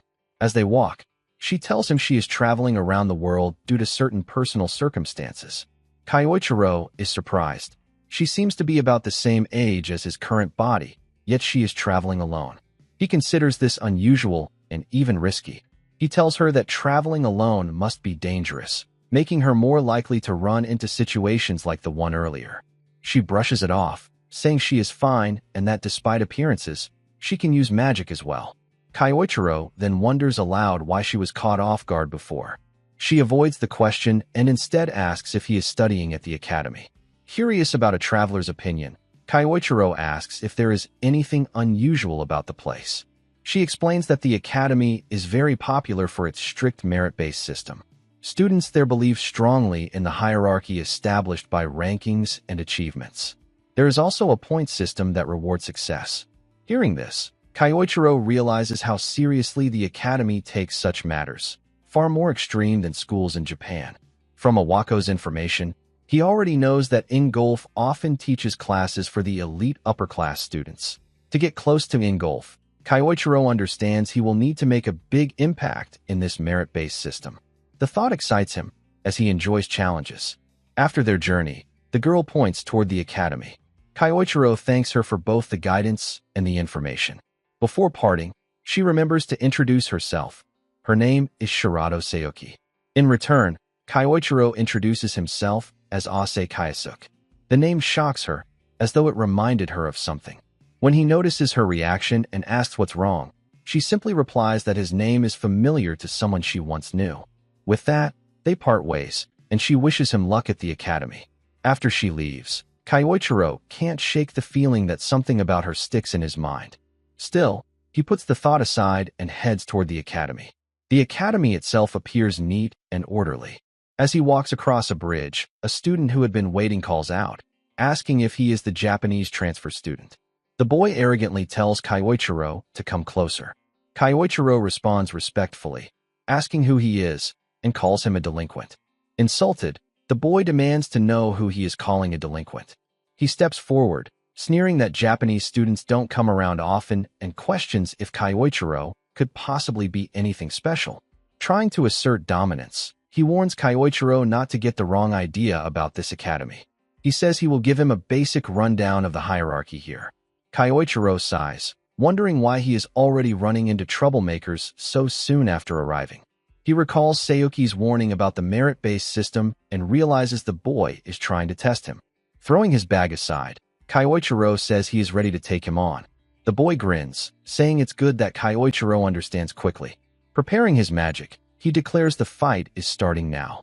He uses earth magic, launching countless stones at Kyoichiro like a spray of bullets. But Kyoichiro easily deflects every attack without difficulty, stopping them midair. The boy stares in shock, clearly not expecting his magic to be countered so effortlessly. Kyoichiro remarks that while the quantity of the attack was decent, the power behind it was weak. He then prepares his own counter. Channeling his magic, Kyoichiro unleashes a devastating strike of earth magic that shatters nearby walls.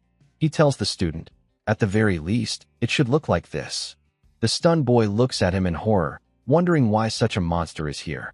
Elsewhere, Sayuki is seen on a call. She reports that she has made contact with Ase Kayasuk. Speaking to Claudia, she says she will remain in Germany for now and continue to observe the target. Now in Germany, at the Lanzig Training Academy, we find Kyoichiro at the reception desk, receiving his student card after completing the necessary paperwork for his transfer. With the basics done, he now has permission to enter the country's dungeons. Examining the card, he uses void magic to translate the details and notices it is different from the ones he had in Japan. He sees the additional point value section that Shirato had told him about earlier. From this, he realizes the cards track a student's dungeon records and performance. Since he has no classes scheduled for the day, Kyoichiro decides to explore the dungeons in Germany to understand their nature. Leaving the academy, he heads toward a dungeon, but someone is trailing him. It turns out to be the same boy who had lost the duel to him earlier. Sometime later, in the city, Kyoichiro arrives at a dungeon portal. Staring at the gate, he thinks to himself that the only way to get closer to Ingolf is to rank up his classes as quickly as possible. To test himself, he chooses an upper-tier dungeon. He enters, finding not a cave, but a ruined structure serving as the dungeon's form. Intrigued, he wonders what kind of monsters Germany's dungeons will hold. Soon, skeletons wreathed in flames emerge to attack him. Kyoichiro instantly recognizes them as undead monsters, stronger than the creatures he faced in Japan. Still, he knows their weak points. After all, this is not his first battle against such foes. He has fought countless monsters before, learning and adapting to their natures. One skeleton swings its weapon at him, but he dodges with ease. Calmly, he notes that the weaknesses of undead creatures are fire attribute magic or blunt attacks that shatter their bodies. Luckily, he has both options available. First, he enhances himself with strengthening magic. Then, with a single punch, he smashes the monster apart. The remaining undead freeze, almost as if confused about who the real monster is. Smirking, Kyoichiro taunts them to attack. Before long, he clears all the undead in the ruins and advances toward the boss chamber, knowing it should be waiting there. Inside, he finds the boss, a lich, floating in the air, surrounded by wandering souls.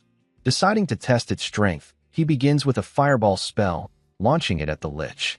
The boss cancels it instantly. Kyoichiro narrows his eyes, but isn't surprised. Such resistance should be expected from a dungeon boss. The lich points its staff at him, releasing a spell that spreads thick miasma across the chamber.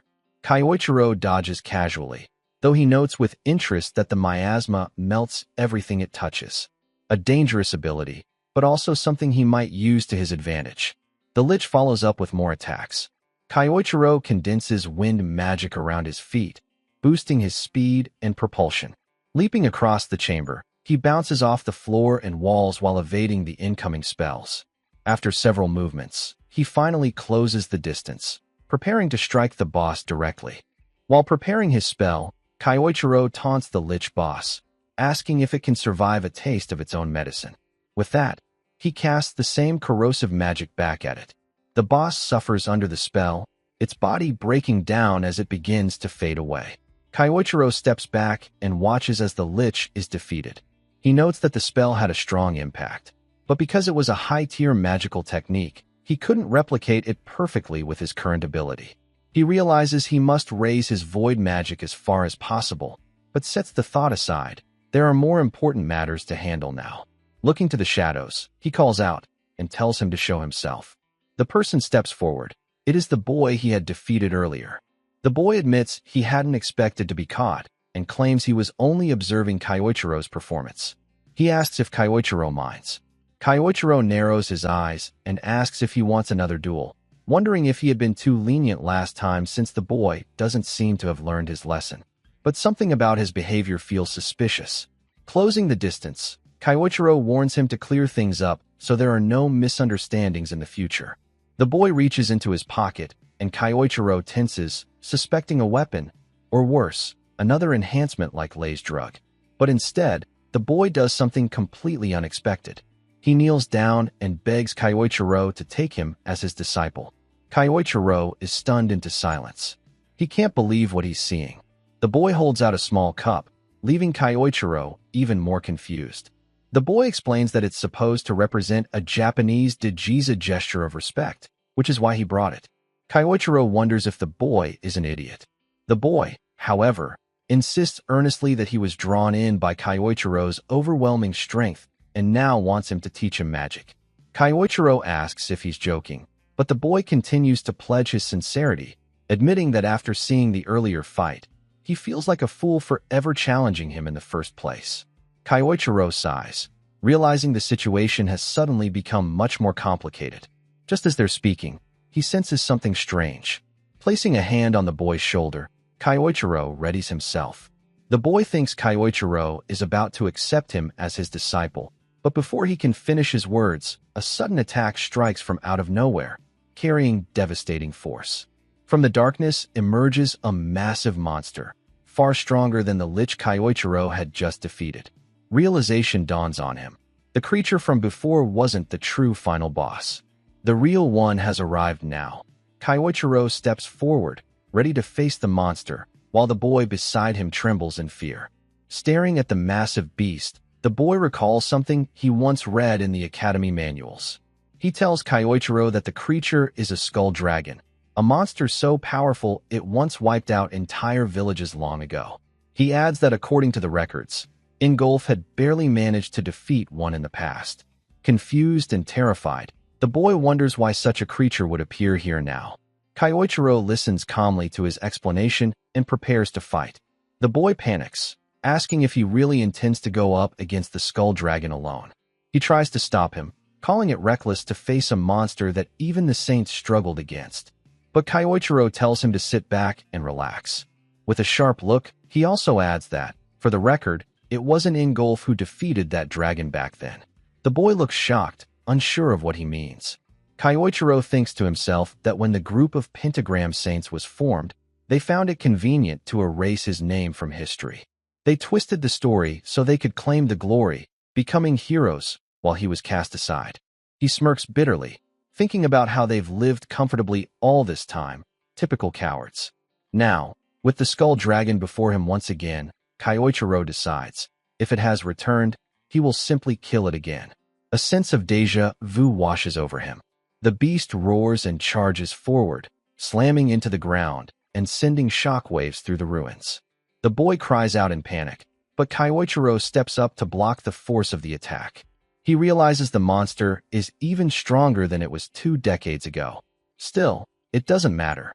This time, he has far more options at his disposal. He rushes in, conjuring multiple spells with his void attribute, layering them rapidly. Closing the distance, he combines fire magic with strengthening magic and delivers a powerful strike to the skull dragon. The impact forces the monster back, giving Kyoichiro room to retreat and reassess. The boy erupts in excitement, praising Kyoichiro's strength, shouting that he's the best as his magic blew the dragon away. Kyoichiro, however, remains calm, wondering why the boy has suddenly become so energetic when moments ago he was begging him not to fight. He tells him not to celebrate too soon. The monster is not dead. Sure enough, the skull dragon rises again, letting out an earth-shaking howl. To the boy's horror, its broken body begins to regenerate. Kyoichiro explains that skull dragons, as undead monsters, have immense stamina. If they are struck with half-hearted attacks, they simply heal themselves and continue fighting. The boy asks how Kyoichiro knows so much about the creature. Kyoichiro frowns, realizing the dragon is even tougher than he expected. If his earlier attempt failed, then he'll need to proceed with his next plan of action. The boy stares blankly, wondering what else Kyoichiro could possibly try. He can't imagine how anyone could defeat such a monster alone. The dragon lets out another deafening roar and launches into another series of attacks, forcing both of them on the defensive. Kyoichiro parries and deflects the heavy blows while keeping the boy out of danger. But even as he holds the line, Kyoichiro is secretly preparing something. Channeling his void attribute, he sharpens and refines the mental image of his next spell. The clearer and more detailed his visualization, the more powerful the magic will become. The monster lunged forward, opening its massive jaws, and unleashed a devastating beam of energy. The student cried out in panic, running toward Kyoichiro, certain he had been struck head-on. But to his shock, Kyoichiro stood firm, gripping the skull dragon's mouth with his bare hands. Calmly, he activated the new magic he had just developed.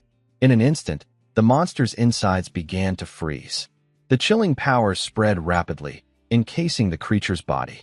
Within seconds, the enormous beast was frozen solid, unable to move. Kyoichiro lowered his arm and declared coldly, "It's over." The student stared in awe at the incredible display, unable to believe Kyoichiro had defeated a Calamity-class monster single-handedly. Outside the dungeon, Mateo hurried after him, calling for him to wait. Kyoichiro raised an eyebrow, asking why his tone had suddenly changed. Mateo explained that it was out of respect. After witnessing such strength, he now saw Kyoichiro as his master. As Kyoichiro glanced down at his student card, Mateo noticed and asked if something had caught his eye. Kyoichiro replied that he was wondering how many points he had earned from that run. Finally, Kyoichiro addressed him by name and asked just how important points were for class rankings. Mateo thought for a moment before explaining. There's no exact system, but in general, you need about 10,000 points to rank up a class. That means around 30,000 points are required to qualify for the special class. Kyoichiro frowned slightly. Mateo continued, "The worst part is that dungeon points are fixed. Even though we defeated a skull dragon, it won't give you anything extra. This run earned you about 500 points. Kyoichiro did the math quickly. 600 dungeons, just to qualify? He sighed, realizing the long road ahead. Mateo, watching his reaction, asked, "Are you also aiming for the special class?" Then, with a grin, he added, "If so, there's a shortcut to stacking points faster." Kyoichiro immediately closed the distance between them, his expression sharp. "Spill it." Startled at how close Kyoichiro's face was, Mateo quickly explained. "There's an event in 1 month.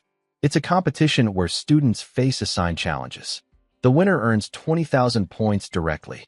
Kyoichiro's eyes lit up. 20,000 points in one strike. That was far beyond what he had expected. If he could secure first place at this festival, he could close the gap to special class far quicker than anticipated. Clenching his fist with determination, he made up his mind. Then I'll take first place at this so-called Sublime Heaven Festival. After a month, the day for the Sublime Heaven Festival event at the Academy finally arrived. In the Academy, the festival was officially announced to begin as the students listened to the management. Kyoichiro's new servant was also excited about it since the long-awaited event had finally come. Kyoichiro had planned to gather as many points as he could during this festival so that he could secure the top spot and quickly enter the special class. Once he achieved that, he would be one step closer to confronting one of the people who had betrayed him 2 decades ago.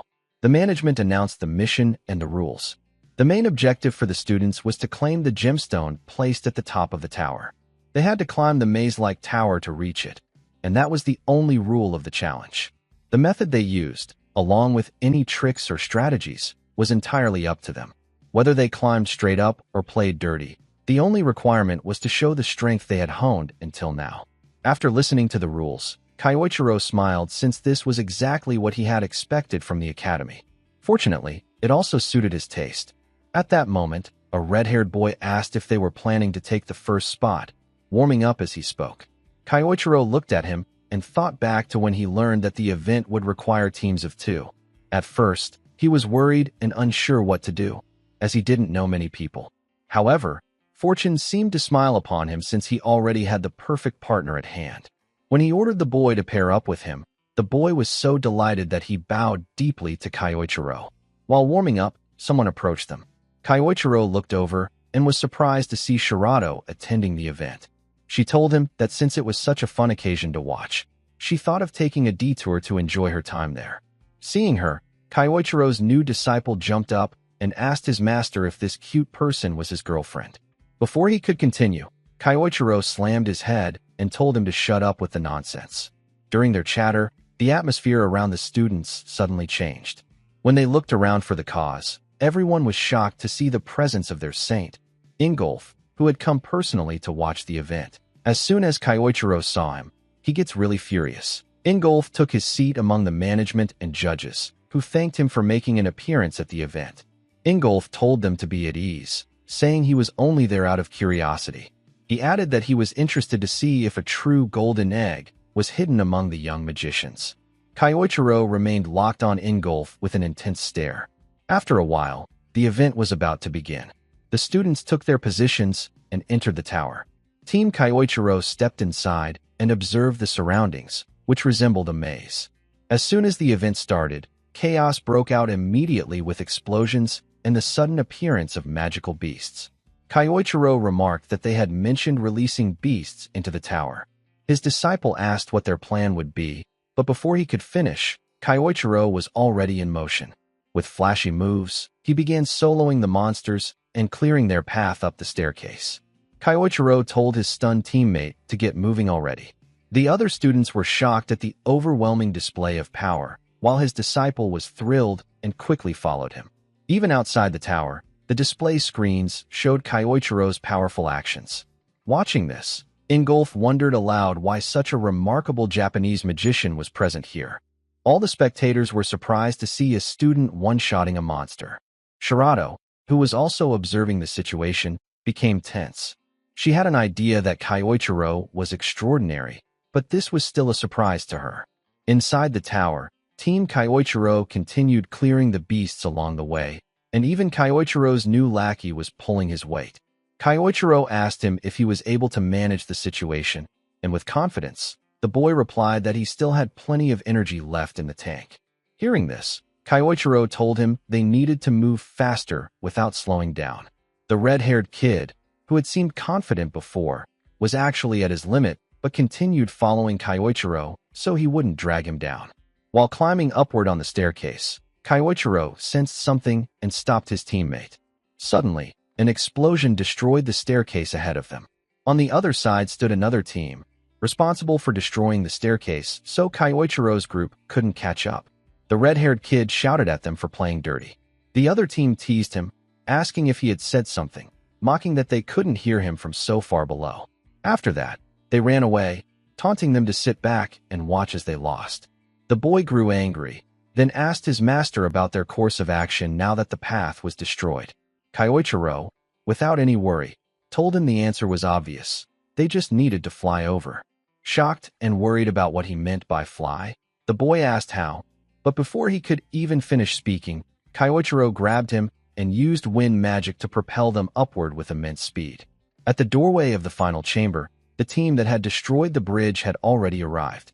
After running ahead, they believed they had secured victory, boasting that it was easier than expected.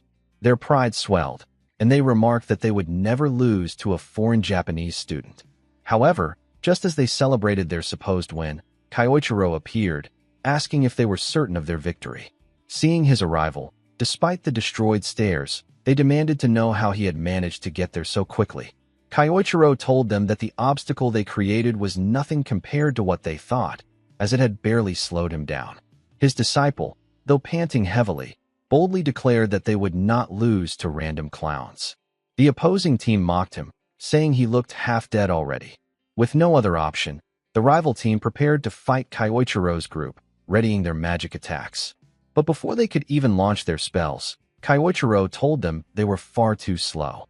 With that, he knocked both of them out before they could even finish conjuring their magic. They collapsed, confused about what had just struck them. The red-haired boy was left impressed by Kyoichiro's speed.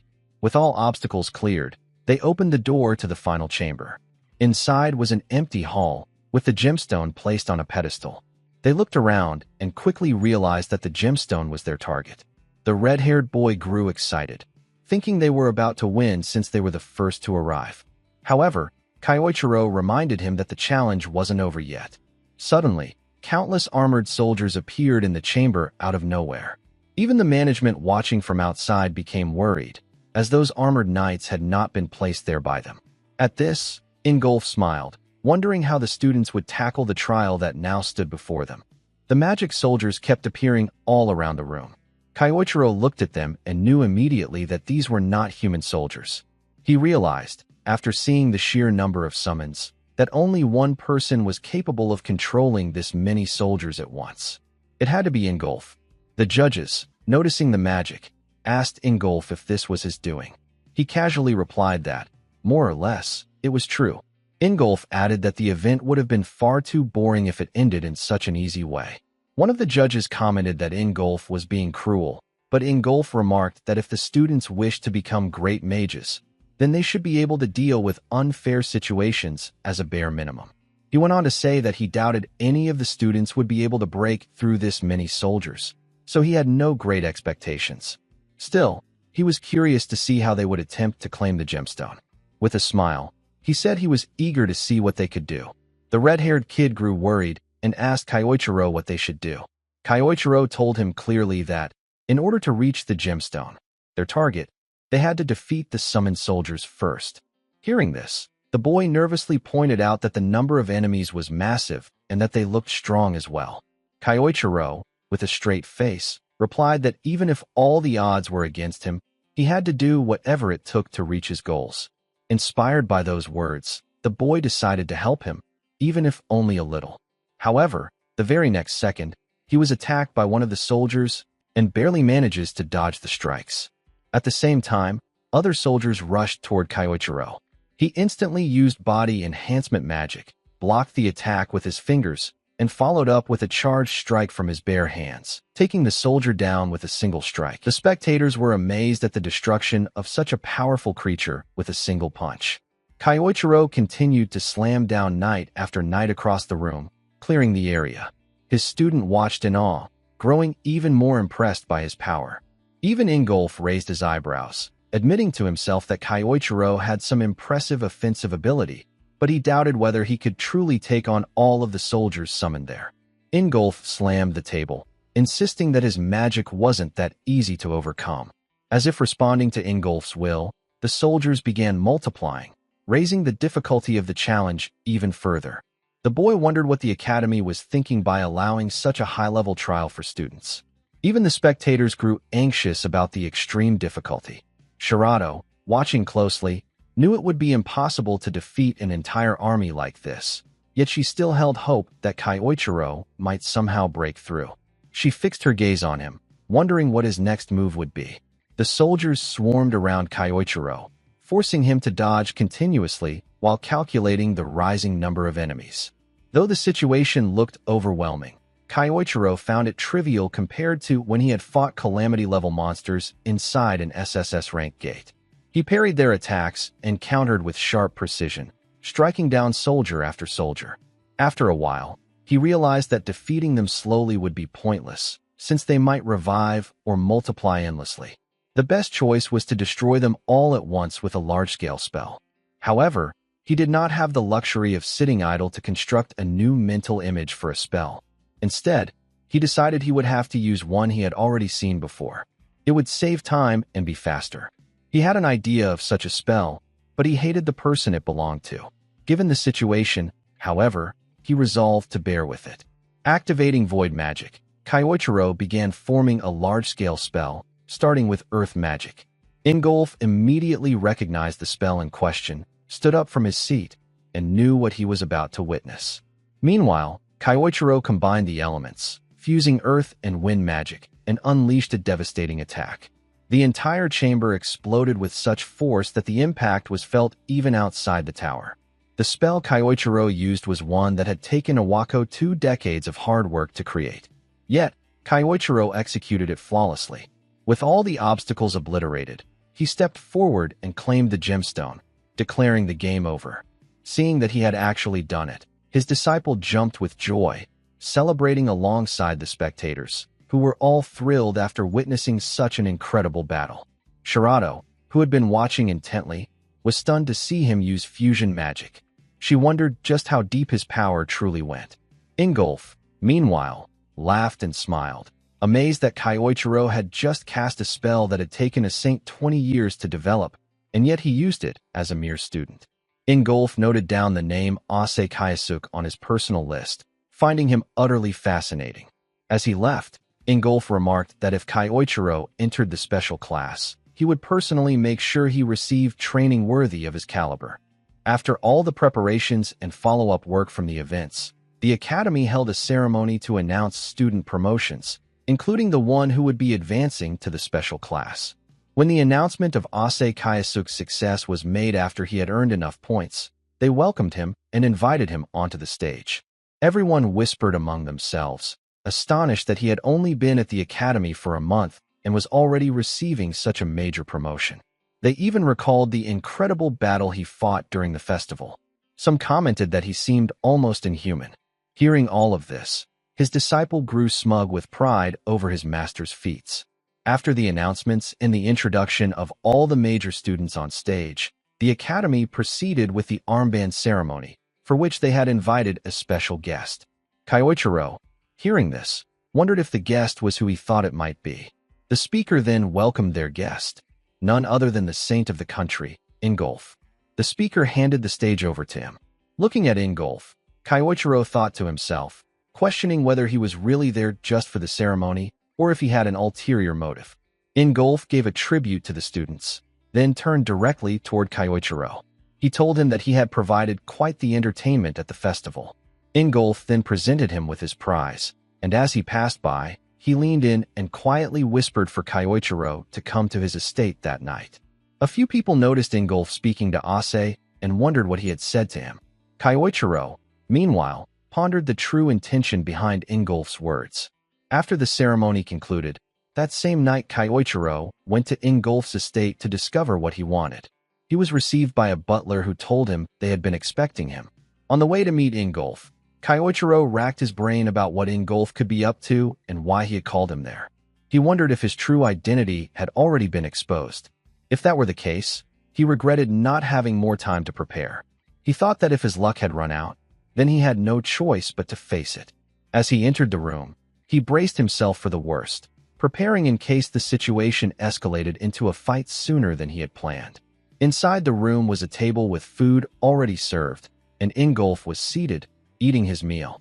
He welcomed Kyoichiro, inviting him to sit, and saying he would like to talk after sharing a meal. Kyoichiro sat down and joined him, still wondering which of the two possibilities this meeting would lead to. After the meal ended, Ingolf began the conversation by congratulating him once again on his victory at the festival and the feats he had demonstrated there, saying he found them truly impressive. Ingolf added that the battle at the top floor of the tower had particularly caught his eye. Then, slowly changing his tone, Ingolf said he had one thing he was curious about. He asked Kyoichiro directly what exactly he was hiding. The abrupt question caught Kyoichiro off guard, leaving him confused, as he couldn't immediately tell what Ingolf was referring to. He had many things hidden, his power, or the possibility that he was Misato Kyoichiro in a new body.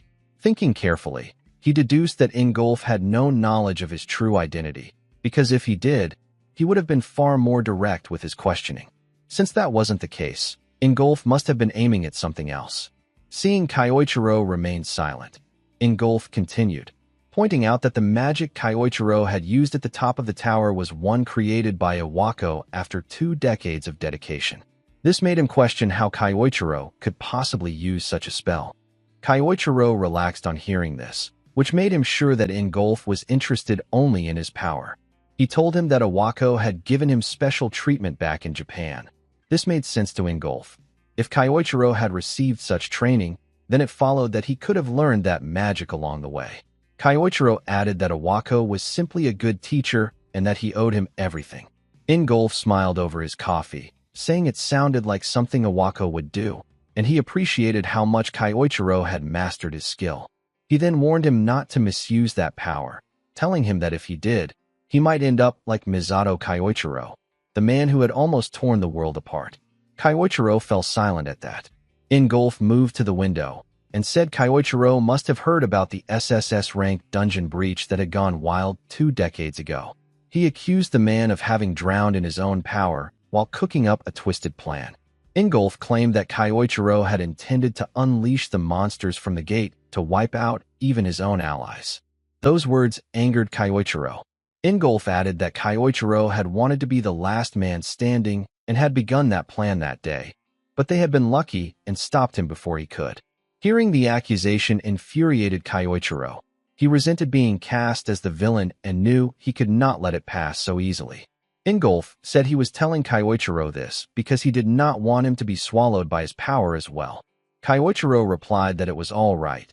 The power he sought was necessary to fight evil, and he would do whatever it took to become stronger than anyone else. Ingolf studied him, pleased by the flame in his eyes, and smiled. He told Kyoichiro that, like at the festival, he was an interesting person. For that spirit, he wanted to reward him. He leaned closer as Kyoichiro asked what the reward was. Ingolf told him that in the next training cycle he would step in as Kyoichiro's trainer and sparring partner. If Kyoichiro wanted it, of course. Kyoichiro agreed and said he would be glad to accept. After all of it, he left the estate thinking that what Ingolf had bestowed on him was the best reward he could ask for. He continued thinking that he would crush Ingolf with everything at his disposal and finally settle the grudge he had harbored for more than 2 decades. The scene shifts to the academy on Special Class Periodic Training Day, where 2 students walk toward their classroom discussing the excitement for today's session. They mention that this particular class is special because the Academy's top students have the rare opportunity to train directly under Ingolf, one of the most renowned fighters in the world. One of the students admits feeling a little jealous, wishing he could participate as well. As they chat, one of them glances to the side and suddenly freezes. Sitting alone nearby is Ase Kyoichiro, his expression filled with intense frustration and barely controlled anger. Realizing the atmosphere is dangerous, both students quickly rush away, not wanting to get caught in whatever emotions Kyoichiro is wrestling with. Meanwhile, Kyoichiro himself sits in silence, thinking that today he will finally be able to settle the score with Ingolf. Kyoichiro recalls that Ingolf promised to have a mock battle with him during this training session. For Ingolf, it is probably nothing more than entertaining a curious student with a simple lesson. But for Kyoichiro, it is far more personal. He intends to confront Ingolf and make him regret the betrayal that occurred 20 years ago. The scene transitions to the vast training hall where the instructor announces that the periodic training session will now begin. A moment later, Ingolf steps forward. As soon as Kyoichiro spots him, he thinks to himself that the moment he has been waiting for has finally arrived. Ingolf addresses the class, explaining that he trusts his students, the finest the academy has to offer, and acknowledges how hard they have all been training each day. He adds that observation is also a valuable form of training. For that reason, he has decided to change the format for today and hold a sparring match. The gathered students gasp and begin whispering among themselves, surprised and excited at this unexpected announcement. Ingolf calms them, saying there is no need to get restless, because he has already chosen his opponent. He calls out clearly, "Ase Kyoichiro, step forward." In the audience, a red-haired student spots Kyoichiro and becomes ecstatic, realizing that Kyoichiro will be facing Ingolf directly. He mutters that skipping his other class was absolutely worth it to witness this match. As he looks around, he notices Sayuki sitting quietly nearby and recognizes her from the Sublime Heaven Festival. Sayuki studies Kyoichiro intently, thinking to herself that he is about to challenge a pentagram saint, one celebrated throughout the world as a hero. She wonders how far Kyoichiro plans to push himself against such an overwhelming opponent. Ingolf looks at Kyoichiro and asks calmly if they should begin. Kyoichiro reminds himself that Ingolf is one of the strongest fighters among the pentagram saints and operates on an entirely different level from Iwako or Lei. Even so, Kyoichiro resolves that the one who will fall today will be Ingolf. Ingolf announces that he will make the first move. His aura flares as he launches a powerful strike toward Kyoichiro. The students gasp in shock at the sheer force behind the attack. Even Sayuki finds the situation troubling, noting that the shockwave from Ingolf's punch alone tears through the air. Yet, to her surprise, Kyoichiro withstands the blow. Kyoichiro wonders if Ingolf is using body enhancement magic and decides to counter with earth magic. When Ingolf's strike collides with him, Kyoichiro manages to block it using reinforced stone. Ingolf appears slightly impressed that Kyoichiro was able to stop such a heavy blow. Smiling, Kyoichiro asks if Ingolf used body enhancement magic, since the strike felt incredibly heavy. Internally, he acknowledges that he barely managed to stop it, and the power behind the attack was incredible. Ingolf smiles back and corrects him. He wasn't using body enhancement magic yet. Kyoichiro is shocked. Then Ingolf gathers an even stronger aura and states that this is what it looks like when he activates body enhancement magic. He unleashes a devastating strike at Kyoichiro. Kyoichiro is stunned by the sheer difference in power. As he attempts to block, Ingolf continues attacking with rapid, heavy strikes, leaving him no choice but to move swiftly and dodge. In the audience, the red-haired student is horrified that his master, Kyoichiro, is being pushed back so hard. He wonders what kind of technique Ingolf is using. Ingolf notices Kyoichiro's evasive movement and remarks that Kyoichiro escaped using wind magic, showing strong survival instincts. But the battle is far from over. Ingolf delivers another crushing blow, and Kyoichiro narrowly avoids it. Realizing the impact would be catastrophic, he knows he can no longer afford to hold back. Ingolf notices Kyoichiro suddenly stop moving and realizes that Kyoichiro is preparing to counterattack. Sayuki immediately recognizes the stance. It's the same technique Kyoichiro used during the festival. Kyoichiro activates fusion magic and releases a powerful green aura that surges toward Ingolf. As the blast strikes, a massive explosion fills the arena. When the dust settles, Ingolf stands unharmed, having blocked the attack with a single punch. Kyoichiro realizes Ingolf used a shockwave technique that dulled the impact. At this moment, he understands that Ingolf has become even stronger over the past 20 years. Ingolf smiles, acknowledging the intensity of the battle, and admits that he should not have been holding back either. Golden aura erupts around him, flooding the arena with overwhelming energy. Stunned and confused, Kyoichiro wonders what kind of magic Ingolf is using now. With complete confidence, surrounded by radiant golden light, Ingolf looks at Kyoichiro and says with a calm but powerful voice, "Now then, let's keep this fight going." Seeing the spell before him, Kyoichiro immediately realizes that it is a technique even he does not recognize, meaning Ingolf must have discovered or developed it sometime within the last 20 years. Although this surprises him, Kyoichiro states that it is perfectly fine by him, and he decides to evaluate Ingolf's progress by testing the spell's true worth. He begins by unleashing his void magic, followed by a powerful strike using earth magic. Ingolf pauses for a moment, wondering what Kyoichiro intends to accomplish with this approach. Meanwhile, Kyoichiro thinks to himself that this particular strike covers such a wide area that there should be no way to dodge it. However, Ingolf manages to avoid the attack by leaping high into the air.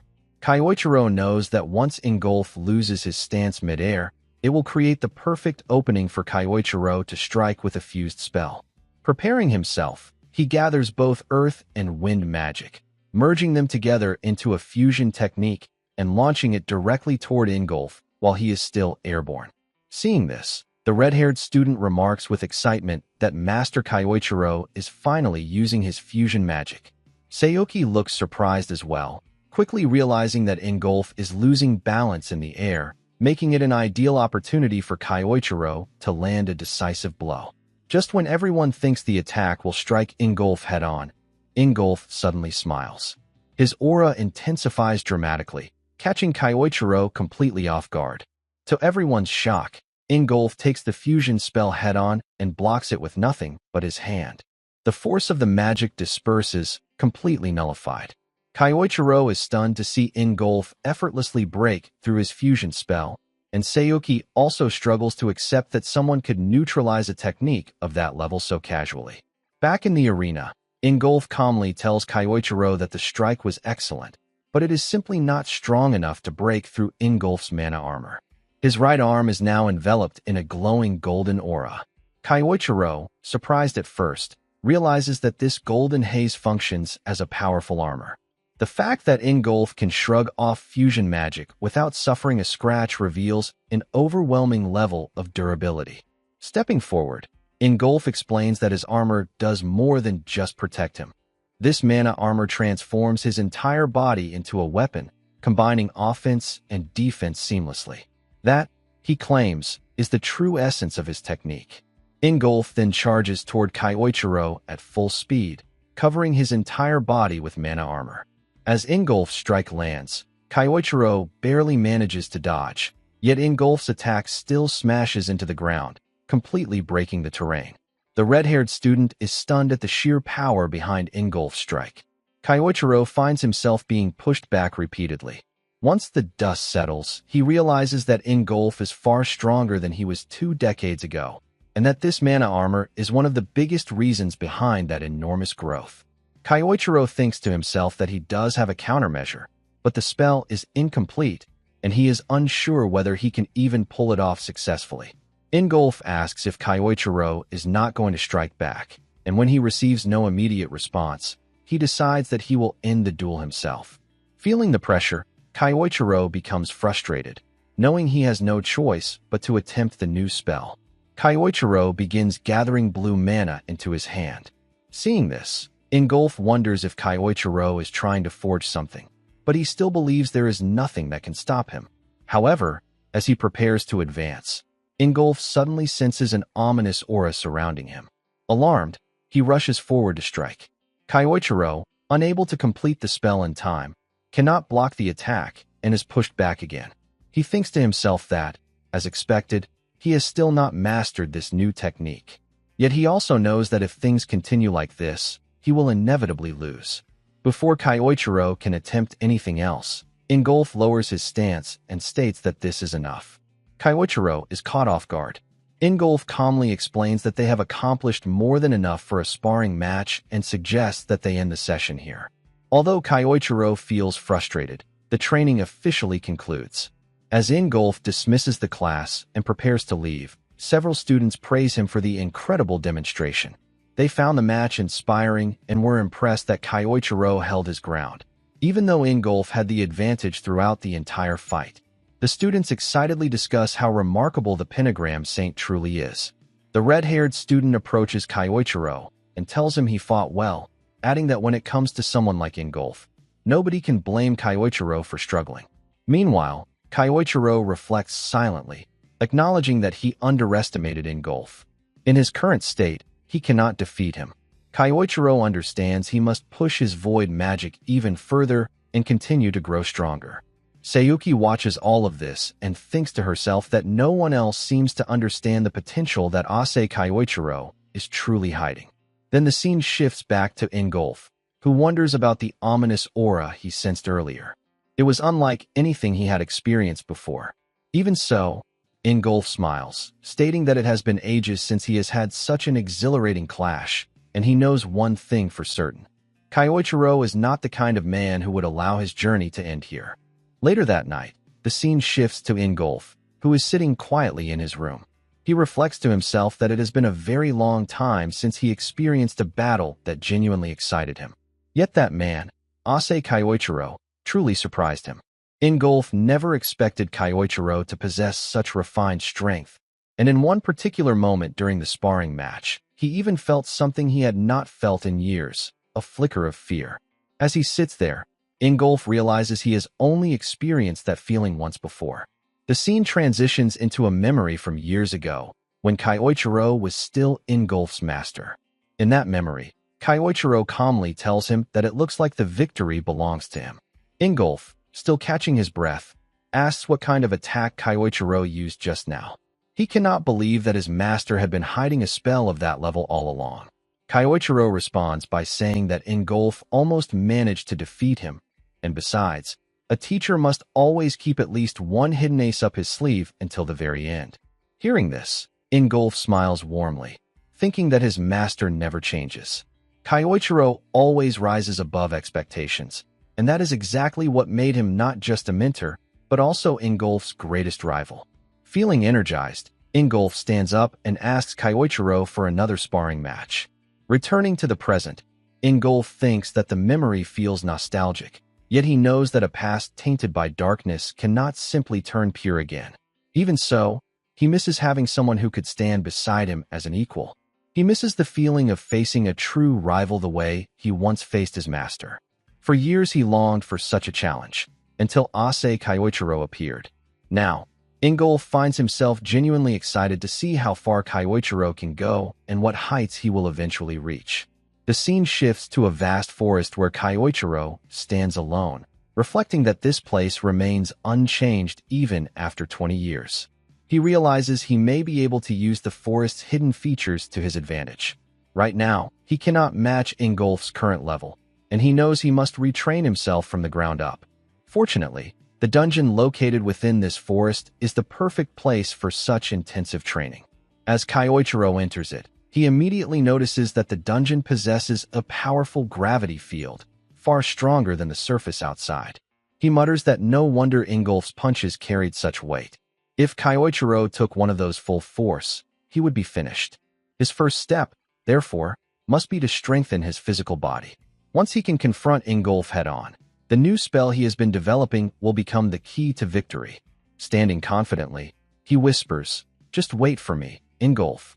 3 days later, we shift back to the academy, where all the students have finished their classes for the day.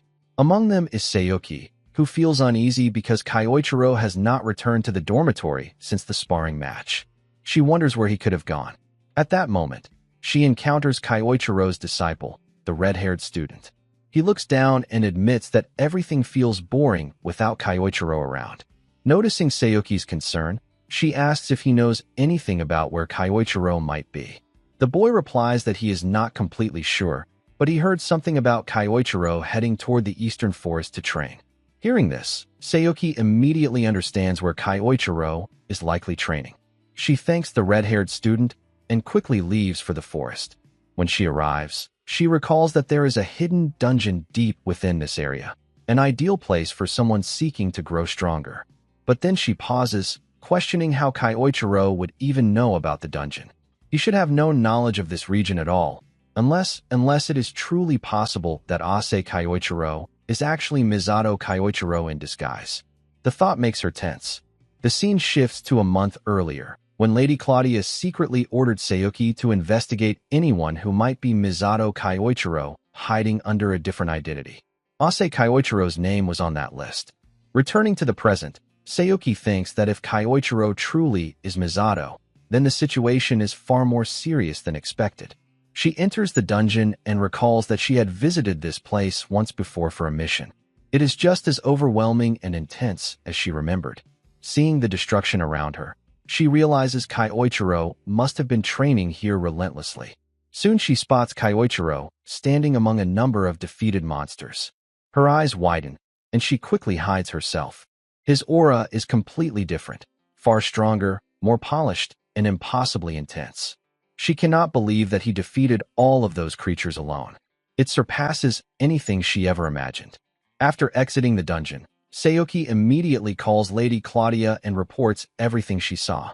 She explains that with Kyoichiro's current training pace, he might actually reach Ingolf's level. Hearing this, Claudia asks about the possibility of Kyoichiro truly being Misato.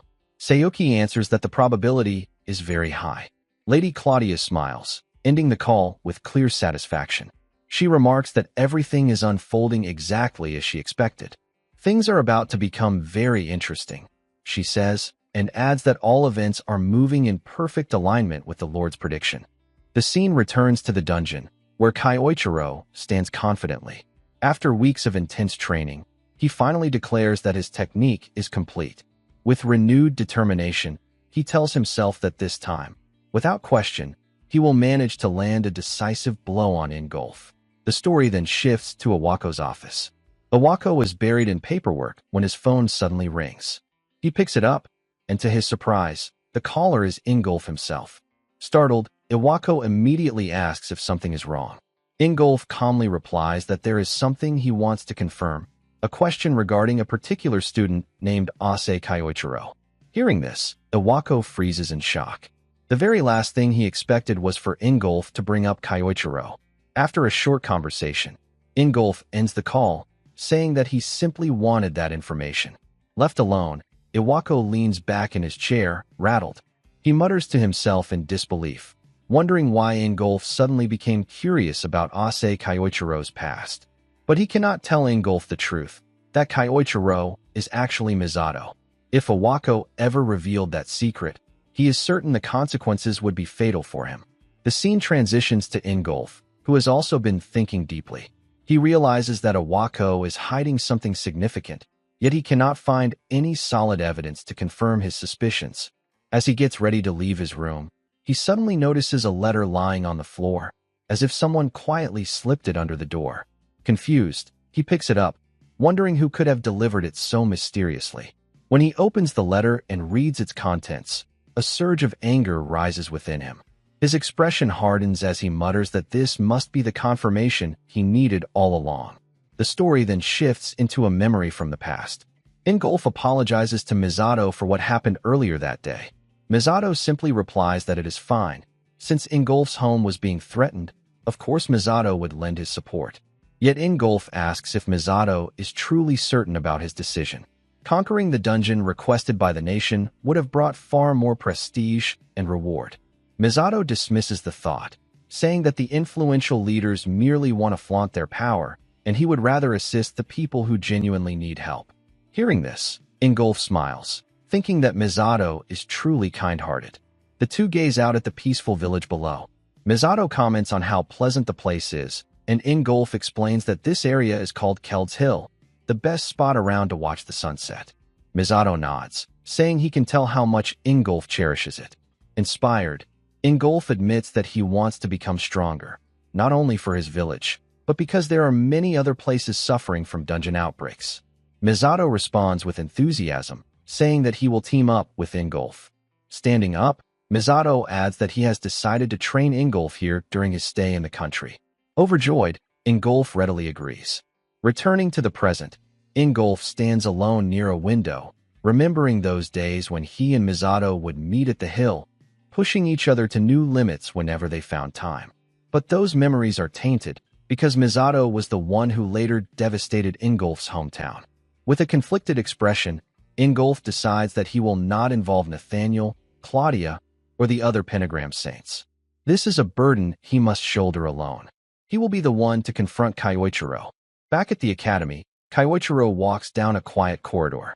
He thinks to himself that the next periodic training session is only a week away, and he intends to challenge Ingolf again then. This time, he vows, the outcome will be different. Suddenly, the red-haired student rushes over, excited to see Kyoichiro return.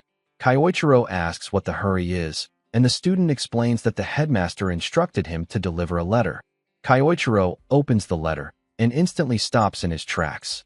Shock hits him so hard that he cannot hide it. The red-haired boy asks what is written inside, but Kyoichiro simply says it is nothing and walks away quickly, frustration clear on his face. The boy is left confused, unable to understand what just happened. Meanwhile, Sayuki quietly observes from a distance, having seen everything. The scene shifts to a serene forest, where Ingolf stands waiting. He looks toward the hill and remarks that Kyoichiro really did come. On Keld's Hill, Kyoichiro arrives as well and immediately asks if this location is tied to the reason Ingolf summoned him. Ingolf confirms it and states plainly that he knows Kyoichiro's true identity, Misato Kyoichiro. Kyoichiro narrows his eyes and asks why Ingolf called him here. Taking a step forward, Ingolf says the reason should be obvious. His aura begins to rise and swirl around him as he declares that he intends to settle everything and bring Kyoichiro down once and for all. Kyoichiro stands firm. He replies that if that is how Ingolf feels, then the sentiment is mutual. Kyoichiro begins gathering his aura as well. As they stand facing each other, Kyoichiro calmly states that he has something he wishes to ask. Earlier, Ingolf confidently declared that he was certain Ase Kyoichiro and Misato Kyoichiro were the same person, so Kyoichiro wants to know how Ingolf managed to figure that out. Ingolf replies that this is not information Kyoichiro needs to know, but he will at least reveal one thing. This entire confrontation has nothing to do with the pentagram saints. as Ingolf's motives are entirely personal. Hearing this, Kyoichiro asks if that is the reason Ingolf specifically chose this remote place for their battle. Ingolf responds with a firm, exactly, and with rising anger, warns Kyoichiro not to misunderstand. Ingolf will never forgive him. Unfazed smile, Kyoichiro remarks that what an interesting coincidence, because it seems they are on the same page. As both fighters begin gathering their aura, Ingolf tells him that as Kyoichiro already witnessed in their previous mock battle, Ingolf's mana armor can block every type of attack, whether physical or magical, it makes no difference. According to Ingolf, this means Kyoichiro has absolutely no chance of winning. Ingolf then launches a powerful strike directly at Kyoichiro, but Kyoichiro remains completely calm. Ingolf wonders what Kyoichiro plans to do, remembering that in the mock battle the only thing Kyoichiro could do was dodge. If that is still the case, Ingolf intends to overwhelm him with another shockwave. Yet to Ingolf's surprise, Kyoichiro suddenly charges forward head-on instead of evading. In that moment, Kyoichiro activates his own mana armor and breaks straight through Ingolf's incoming strike. Within an instant, Kyoichiro appears right in front of him, and both of them land a direct hit using their mana armor-enhanced attacks. The collision causes a powerful explosion, sending them both sliding backward. As they gather themselves, Kyoichiro thinks that Ingolf's mana armor is as hard as solid rock. Meanwhile, Ingolf is stunned. He never imagined Kyoichiro would break through that shockwave, and even more shocking, Kyoichiro's attacks hit harder than before. Noticing Kyoichiro's physique, Ingolf realizes that Kyoichiro must have been training intensely. But that is not all. Ingolf is furious to discover that Kyoichiro has also copied his mana armor technique. Frustrated, Ingolf declares that he has finally figured out the secret behind Kyoichiro's magic. According to him, Kyoichiro's so-called void magic is nothing more than the ability to copy other people's skills, but an imitation is still just an imitation, and against someone like Ingolf, such a trick will never work. Ingolf adds that Kyoichiro's time magic from the past was something he once admired, even looked up to, but Kyoichiro is no longer the person he once was. As Ingolf intensifies the pressure of his mana armor, he shouts that Kyoichiro will never be able to break through it. Hearing this, Kyoichiro calmly responds that copying skills is close to the truth, but not quite right. Void magic goes far deeper than that. With a confident smile, he states that it took him a while to fully picture it, but now he believes he can finally show Ingolf its true form. As Kyoichiro's blue aura begins surrounding him, Ingolf realizes that this must be the technique Kyoichiro attempted at the end of their mock battle, Kyoichiro's ultimate move. Even so, Ingolf believes it will not matter. Without hesitation, Ingolf charges forward with his full strength, convinced that no known spell can break through his mana armor.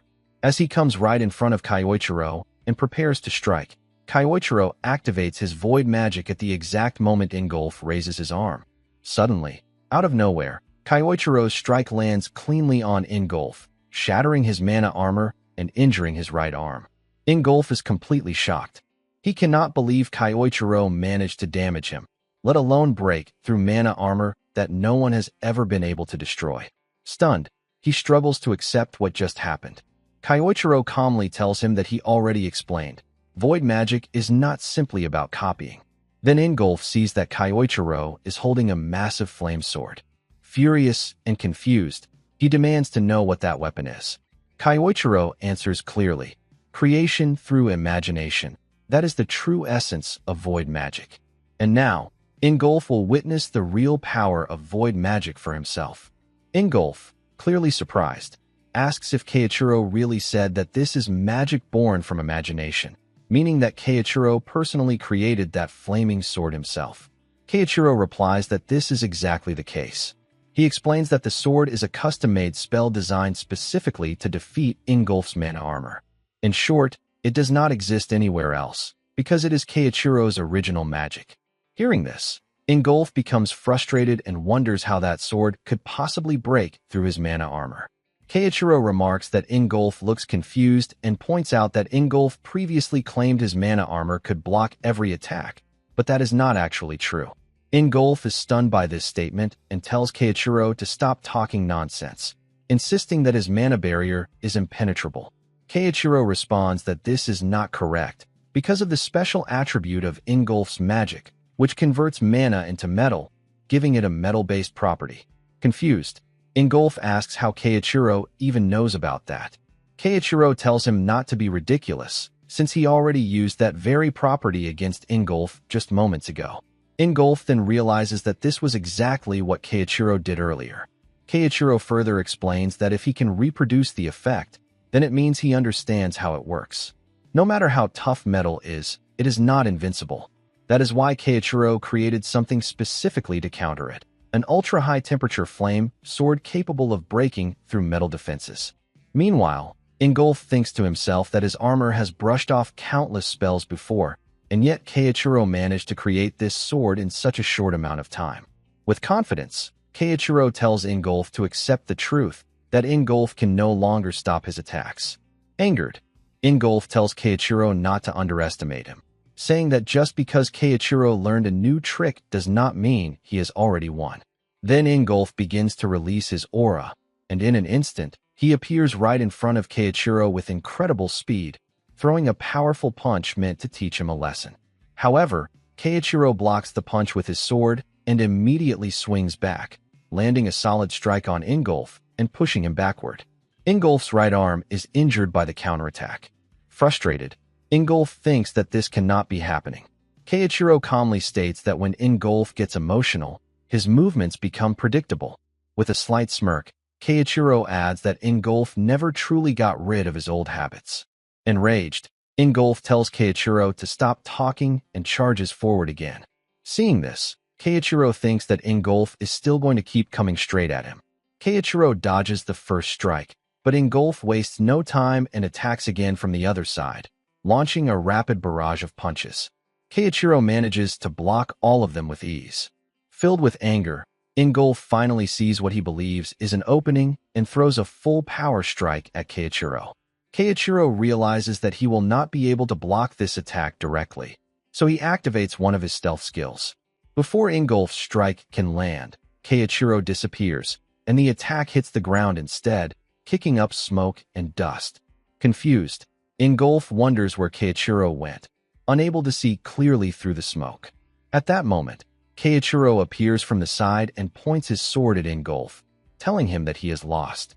Seeing this, Ingolf tells Keiichiro that he always thought of him as a rival in a good way, someone who pushed him to become better, and asks why Keiichiro could not let him keep believing in that. Just as Keiichiro is about to respond, a sudden strike comes from behind and hits Ingolf, sending him to the ground. Keiichiro is stunned and quickly turns to look, only to see that it was Claudia who attacked. Claudia smirks and says that she will not let Keiichiro wrap things up just yet. Keiichiro becomes angry when he sees her. With a smile, Claudia greets him, saying it has been a long time. Hearing this, Keiichiro realizes that Claudia knows his true identity. Claudia then activates her magic and tells Keiichiro that although she would like to catch up with him, that will have to wait, because the real fun is about to begin. Then Claudia's aura begins to surround Ingolf, and he slowly stands up, now ready to face Keiichiro again, but much stronger than before due to Claudia's magic. Keiichiro quickly realizes the dangerous situation he is in. Claudia then tells Keiichiro to resume his duel against Ingolf. At that moment, Sayuki arrives and tells Claudia that it is time to leave. Keiichiro is stunned to see Sayuki working under Claudia and shouts, asking why Sayuki is reporting to Claudia. Ignoring his question, Claudia turns away and leaves, telling Keiichiro to fight to his heart's content. Angered, Keiichiro tells Claudia to wait, but before he can move, Ingolf releases his aura, spreading it across the ground and covering his body once again with his mana armor. Seeing this, Keiichiro realizes that Ingolf is clearly not in the right state of mind, which means Claudia must have used her hypnosis magic on him. Even the perfect hypnosis that Keiichiro once used on Yoichi was actually a copy of Claudia's original technique. If Claudia truly used that magic on Ingolf, then this situation is extremely dangerous. However, Keiichiro has no choice but to push through and continue fighting. Filled with anger, Ingolf rushes forward to attack Keiichiro. Keiichiro decides to use the same plan as before, staying calm and carefully reading Ingolf's movements. But suddenly, In an instant, Ingolf appears right in front of him, completely shocking Keiichiro. Before he can dodge, Ingolf lands a powerful strike, sending Keiichiro flying backward. Fortunately, Keiichiro is once again able to reduce the impact using his sword, but even so, he cannot believe that Ingolf still has this much strength left. As Keiichiro steadies himself, he notices that Ingolf's body is already severely injured. Seeing this, Keiichiro thinks that if this duel continues any longer, Ingolf will be in serious danger. Keiichiro has heard that humans subconsciously limit their own strength to avoid harming themselves, but Claudia's magic seems to have removed that natural restraint from Ingolf. As expected from someone known as the Queen of Mind Control, Claudia's power is extremely dangerous. Keiichiro also realizes that Ingolf's speed has increased to an entirely different level. First, he needs to find a way to shut that down. As Keiichiro prepares to counter, Ingolf charges straight at him again. Keiichiro tries to block the attack using a mana barrier, but Ingolf still manages to break through it and nearly lands another strike. Keiichiro barely manages to dodge in time and quickly puts distance between himself and Ingolf. He then realizes that something is not right and starts wondering what is really going on, because the mana surrounding Ingolf appears to be fading. Keiichiro considers that maybe the hypnosis is failing, but he knows Claudia is not the type of person to make such mistakes. If she planned to use Ingolf, then she would have made sure every detail was perfect. Still, something does not add up. For now, Keiichiro decides to save the questions for later, because Ingolf's magic armor is beginning to break, and that creates an opening. Taking advantage of this chance, Keiichiro rushes forward and strikes at Ingolf with his void magic sword. As Keiichiro closes the distance, Ingolf also throws a punch at him. However, Keiichiro overpowers Ingolf's strike and injures his right hand. Then Keiichiro follows up with another attack using his void magic. When the strike lands, the entire area is filled with blue mana. As the dust finally settles, Keiichiro is seen holding Ingolf, and Ingolf admits that he has lost. Keiichiro calmly replies that yes, he has won again. Smiling weakly, Ingolf says that fighting against Keiichiro has made him certain of one thing. Keiichiro was not the one who destroyed Ingolf's homeland. After saying this, Ingolf collapses to the ground. Shocked by these words, Keiichiro immediately asks what Ingolf is talking about. Then the scene shifts to later that night, when Ingolf wakes up and is shocked to see Keiichiro sitting beside him. Confused, Ingolf asks if Keiichiro is the one who treated his injuries. Keiichiro replies that it was only basic first aid and adds that if Ingolf moves around too much, it could worsen his condition. Ingolf then asks why Keiichiro would help him at all, since they are supposed to be rivals, and says that helping him seems completely contradictory. Keiichiro answers that something Ingolf said earlier has been bothering him, specifically when Ingolf said that Keiichiro was not the one who destroyed his homeland. Keiichiro asks what Ingolf meant by that. Ingolf replies that he heard someone destroyed his village 20 years ago. Keiichiro asks if they still have not found the person responsible. Hearing Keiichiro's tone, Ingolf thinks that this reaction matches what he had suspected. Ingolf then says that he will explain everything to Keiichiro. He explains that 20 years ago, just 1 week before the SSS dungeon calamity occurred, he was certain about what he saw, or at least what he believed he saw. Keiichiro's silhouette standing in the ruins of his hometown. Keiichiro is shocked to hear this. Ingolf continues, saying that he could not believe his own eyes at first, because he never thought Keiichiro was the type of person who would do something like that. But amid the destruction of the town and people trying to escape, the laughing male silhouette he saw looked exactly like Keiichiro. Hearing this, Keiichiro is completely confused, because he knows for certain that he never did such a thing. He begins to wonder who Ingolf actually saw that day. Ingolf then explains that shortly after that incident, he found something in Keiichiro's room, a written plan that described how to take down all the heroes. Keiichiro is stunned by this revelation. Ingolf adds that the Pentagram Saints eventually came to the conclusion that Misato Keiichiro was a traitor, and the result of that decision is something Keiichiro already knows very well. After hearing everything, Keiichiro thinks that Ingolf does not seem to be lying, which means someone must have carefully orchestrated all of this. Whoever Ingolf saw that day, pretending to be Keiichiro, was likely a false image created by the same person who planted the evidence. Filled with anger, Keiichiro thinks that manipulating someone's senses and planting false memories is something only a very specific person could accomplish. If anyone could do that, it would be Claudia. Keiichiro has copied Claudia's hypnosis magic before, so he knows how it works. It targets the brain directly and can force behavior and perception. Keiichiro then asks Ingolf if it could have been Claudia all along. Ingolf replies that he had the same thought. He says that the spell Claudia used on him earlier was not meant to support him at all. If Claudia could implant a command that forced Ingolf to fight until either he or his opponent fell, then preventing Keiichiro from properly verifying the truth would not be difficult either. That would mean Claudia could have made Ingolf believe that Keiichiro was the one who destroyed his village. Hearing this, Keiichiro says that would explain everything. Ingolf then stands up and says that no matter what the truth is, he still owes Keiichiro an apology. He admits that he wronged him. Ingolf then pulls out a dagger and tells Keiichiro to strike him down right there, saying that it is all he deserves. Hearing this, Keiichiro smiles and tells Ingolf to look at the view from the hill, asking if it reminds him of the days when they trained together. Ingolf replies that they were like brothers back then, and that kind of bond does not break on its own. Keiichiro agrees and asks who really broke it, and whether they are truly going to let that person walk away after everything that happened. He says that they now share a common enemy and tells Ingolf to team up with him.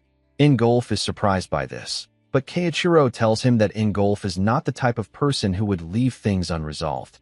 With a small smile, Ingolf agrees and says that it seems he still has something important left to do. The two of them then shake hands. A few moments later, Ingolf says that they should head toward the Mediterranean. Keiichiro replies that this makes sense, because Claudia supposedly built a city there for her followers and may be using it as her main base of operations. Ingolf says that he will go with Keiichiro, but Keiichiro tells him no. He explains that Claudia placed a spell on both of them that was meant to force them to fight until one of them was gone, so Claudia must believe that one of them is already out of the picture. Hearing this, Ingolf says that they should use that misunderstanding to their advantage. Keiichiro agrees and explains that Claudia likely believed that defeating just one of them would be enough, and now it is time to show her that she miscalculated. It will be easier for Keiichiro to move freely if Claudia believes that he is no longer a threat.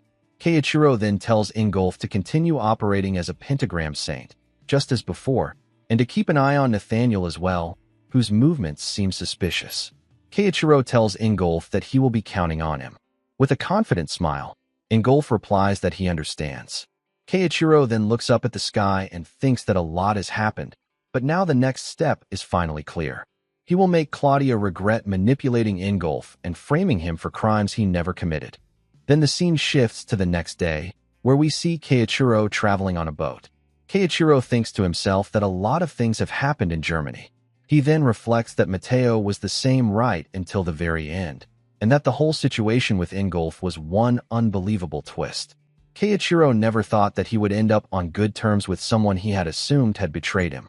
However, Keiichiro knows he cannot sit around being sentimental forever, because now he is headed to the islands in the middle of the Mediterranean, where Claudia has gathered her followers and built her own city. It sounds ridiculous, but apparently that is exactly where Claudia is now. If it is truly a city of believers, then Keiichiro just needs to sneak in as one of them, and that should help him find the key to getting closer to Claudia. In order to do that, Keiichiro decides to use his void spell first. Then, he activates his recognition blocking magic. This spell is still not perfect, but it will keep his presence hidden whenever he wants, making it difficult for others to remember him clearly. At that moment, an old man approaches and sees Keiichiro, then asks if he is also going to Burgoism. Hearing this, Keiichiro assumes that Burgoism must be the name used for Claudia's followers. Keiichiro replies, saying something like, "Yes, that is correct." Then the old man tells him that devotion alone will not get him very far, because the old man himself is hoping to get an audience with Lady Claudia. That is why he brought a hefty sum of money, since only high-ranking believers are allowed to see Lady Claudia. Hearing this, Keiichiro recalls that Claudia does indeed rank her followers. Soon after, the announcer declares that they will be docking shortly. Hearing this, the old man tells Keiichiro that he will see him again soon. However, the old man suddenly becomes shocked to see that there is no one standing in front of him anymore. which leaves him completely confused. From the side, Keiichiro sees this and realizes that the recognition-blocking magic is working. Now, he thinks, it is finally time to settle the debt from 20 years ago, and also the one from Germany. A few moments later, Keiichiro disembarks and is shocked to see how massive the tower is. Then one person nearby remarks that this is Burgo Tower, and that supposedly there is an entire city of Lady Claudia's believers inside. The people around him are stunned by the sight. Meanwhile, Keiichiro thinks to himself that 20 years ago, Claudia only had a tiny monastery here, and now she has built something like this. If the tower is this large, then the number of followers inside must be unbelievable. It is perfect for slipping in unnoticed, even though the security looks tight. Still, it does not really matter to Keiichiro, because as long as he has his void magic, he believes he can manage. Then the scene shifts to the inspection area, where a guard checks Keiichiro. Shortly after, another guard informs him that he has been accepted as a first-rank Burgoist and hands him his credentials. Inside the tower, each rank determines which floors a person may enter. As a first rank, only the first layer is accessible. To rise in rank, Keiichiro must pass the trials set by the Burgo faith. If he reaches the highest rank, the 7th rank, he will be granted an audience with Lady Claudia. As Keiichiro enters the tower, he feels relieved that his fake identity worked. Because of the recognition-blocking spell, the guards will not remember him clearly afterward. Keiichiro finally enters the city of believers, and as he looks around, he thinks that, for a moment, it is hard to believe that he is actually inside a tower. As he moves forward, he sees someone arguing with the guards.